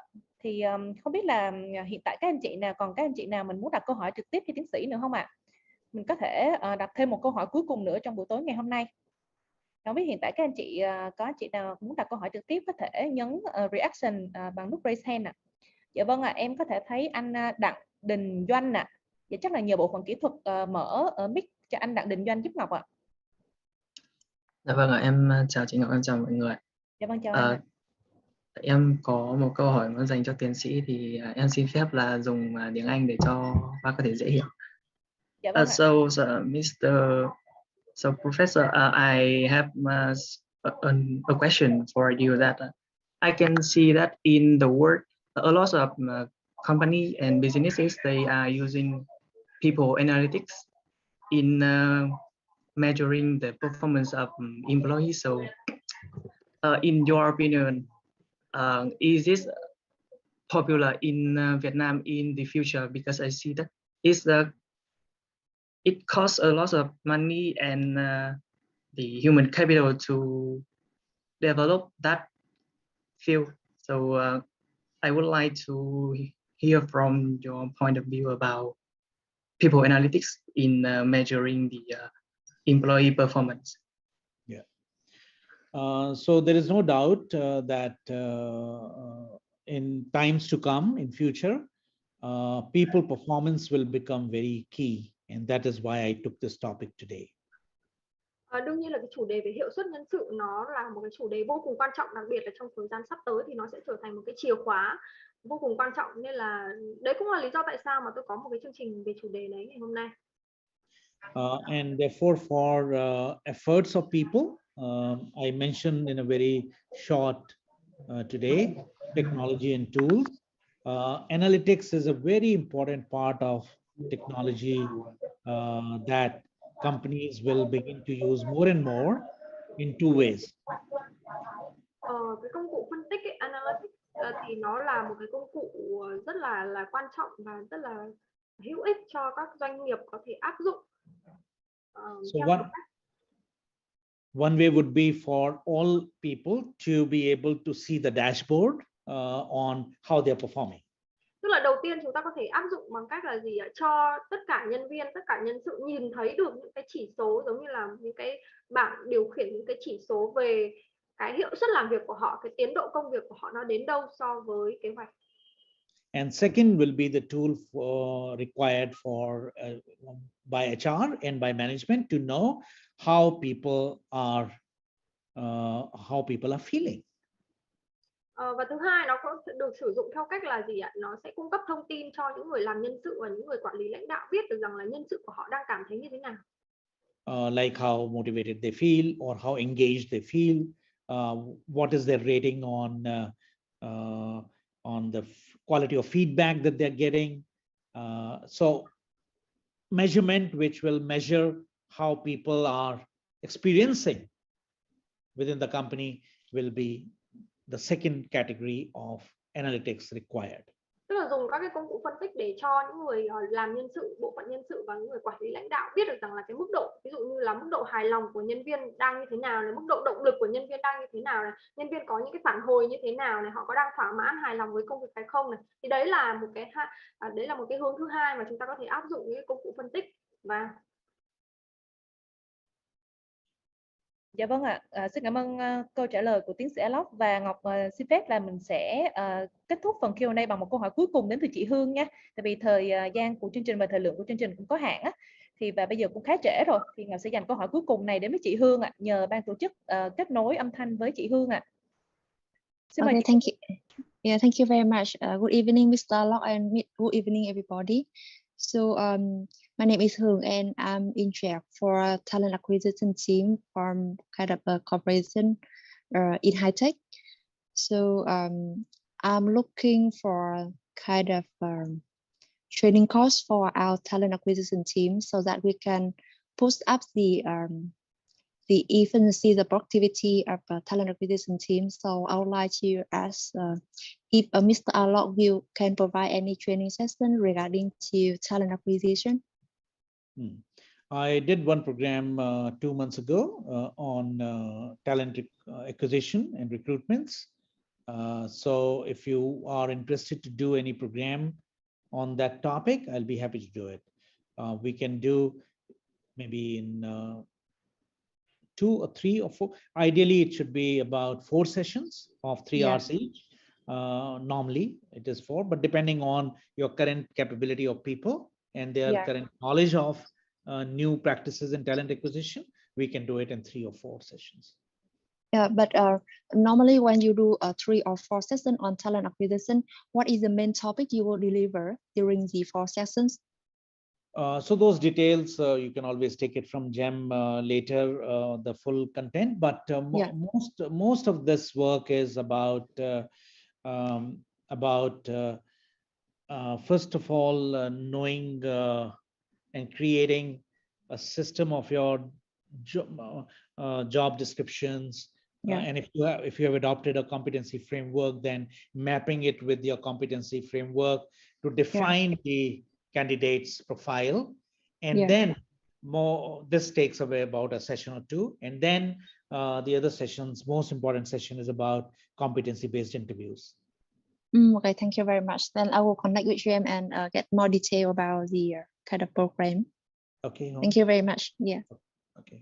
Dạ vâng ạ, cảm ơn chị Hương rất nhiều ạ. Dạ vâng ạ.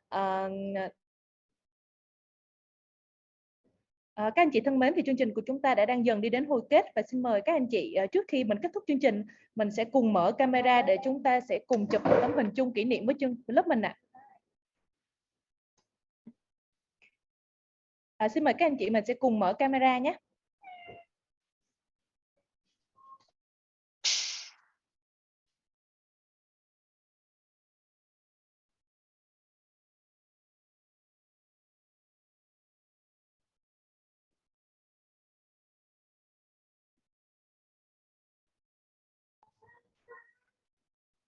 Dạ vâng ạ, xin mời các anh chị ạ.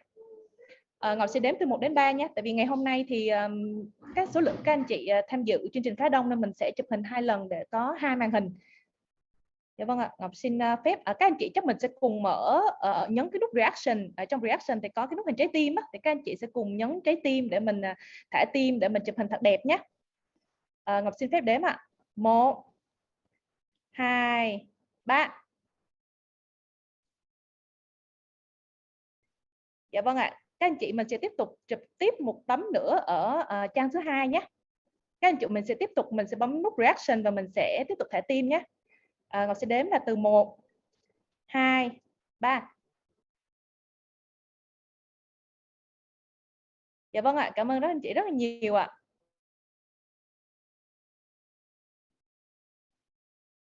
Và để tham dự học phần tiếp theo về chủ đề sắp xếp và chuẩn bị nhân sự cho mục tiêu kinh doanh 2022 được tổ chức vào ngày 8 và ngày 10 tháng 12 thì anh chị có thể vui lòng liên hệ ban tư vấn đào tạo để chúng tôi được hỗ trợ các anh chị về thông tin chương trình này nhanh nhất ạ. Và hiện tại thì cũng đã đi đến dần hồi kết rồi, thì tất cả các hình ảnh và thông tin của chương trình này cũng sẽ được Gem Global cập nhật trên fanpage chính thức của Gem Global. Thì anh chị có thể truy cập vào fanpage của Gem Global để lưu ảnh về, hoặc là mình nhấn nút like fanpage để nhận được thông báo mới nhất về chương trình học phần tiếp theo về chủ đề này, cũng như là các chương trình trực tuyến khác của Gem Global trong thời gian tới.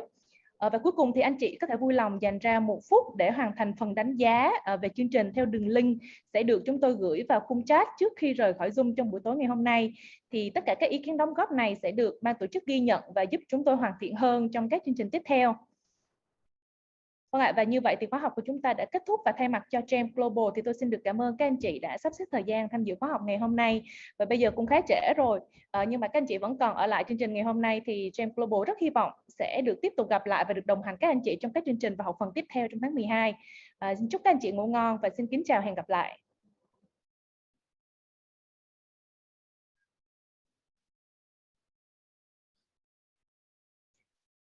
Các anh chị mình dành đôi chút thời gian để mình điền vào thông tin trong phiếu đánh giá sau khóa học của Gem Global nhé.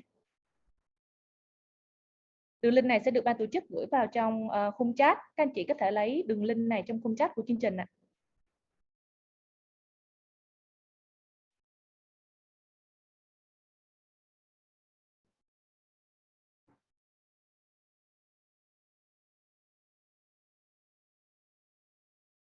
Dạ vâng ạ, rất cảm ơn các anh chị đã chia sẻ những lời cảm ơn đến tiếp.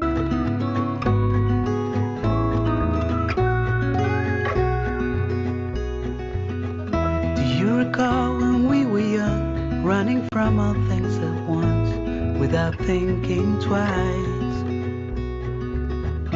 And I knew it would catch up, and that we would be the ones left behind. Và gặp lại trong các chương trình tiếp theo. The stories I've been told, they never seem to leave my mind. And this road that I am on, I gotta stay here for some time.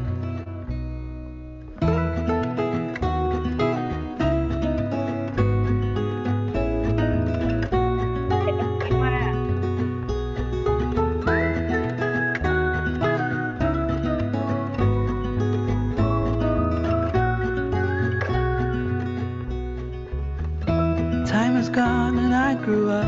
I somehow made it through without losing sight. And I still wonder where you are, and if you found a way out from the dark. The stories I've been told, they never seem to leave my mind. And this road that I am on, I gotta stay here for some time.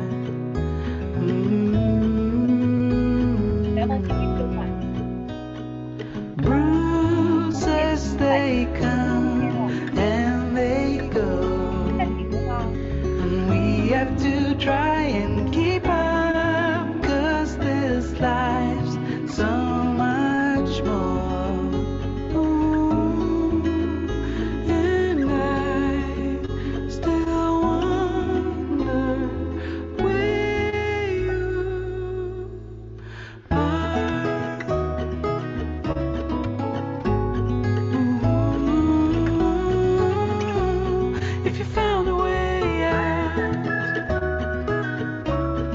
Seek me out.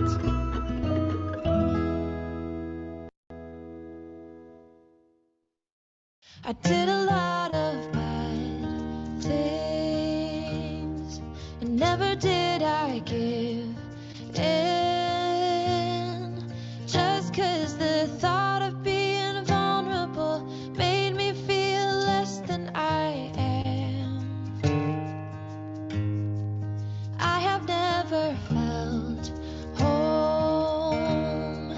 till you entered my door. And from that moment I knew that a home is whatever you choose. That's the thing about you. The best thing I did, and I want you to know, was letting you in. From that moment I knew that you were all I missed. Baby, it took just one kiss. 'Cause here in your arms I can finally let go. The rest of the world is outside when you make sure I'm all you've missed. Baby, it takes just one kiss. Many years have gone by, many tears have dried out. I know that I will be with you as long as you still want me to. All the things we've been through, everything that's been you, there isn't anything else that I wish I had done to be true. Yeah, that's the thing about you. The best thing I did, and I want you to know, was letting you in.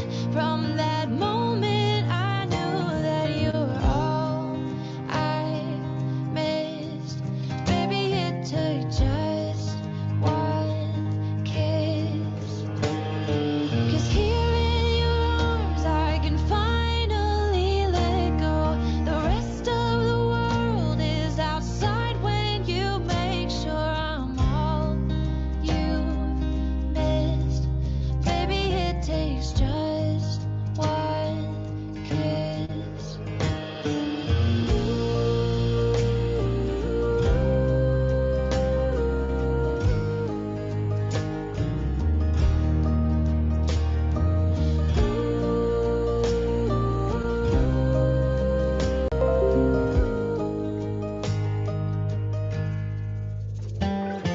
The best thing I did, and I want you to know, was letting you in. From that moment I knew that you were all I missed.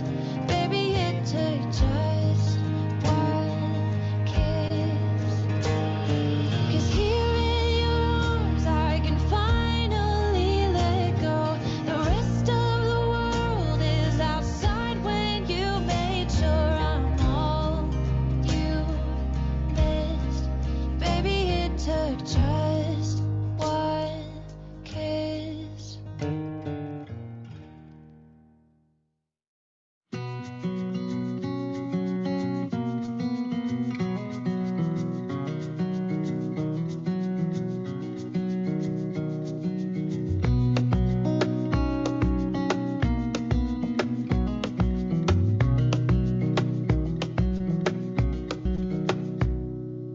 Wish that I could stay in this moment forever, so I can hold you in my arms. I will carry you on my shoulders as long as I'm able. Scare the monsters under your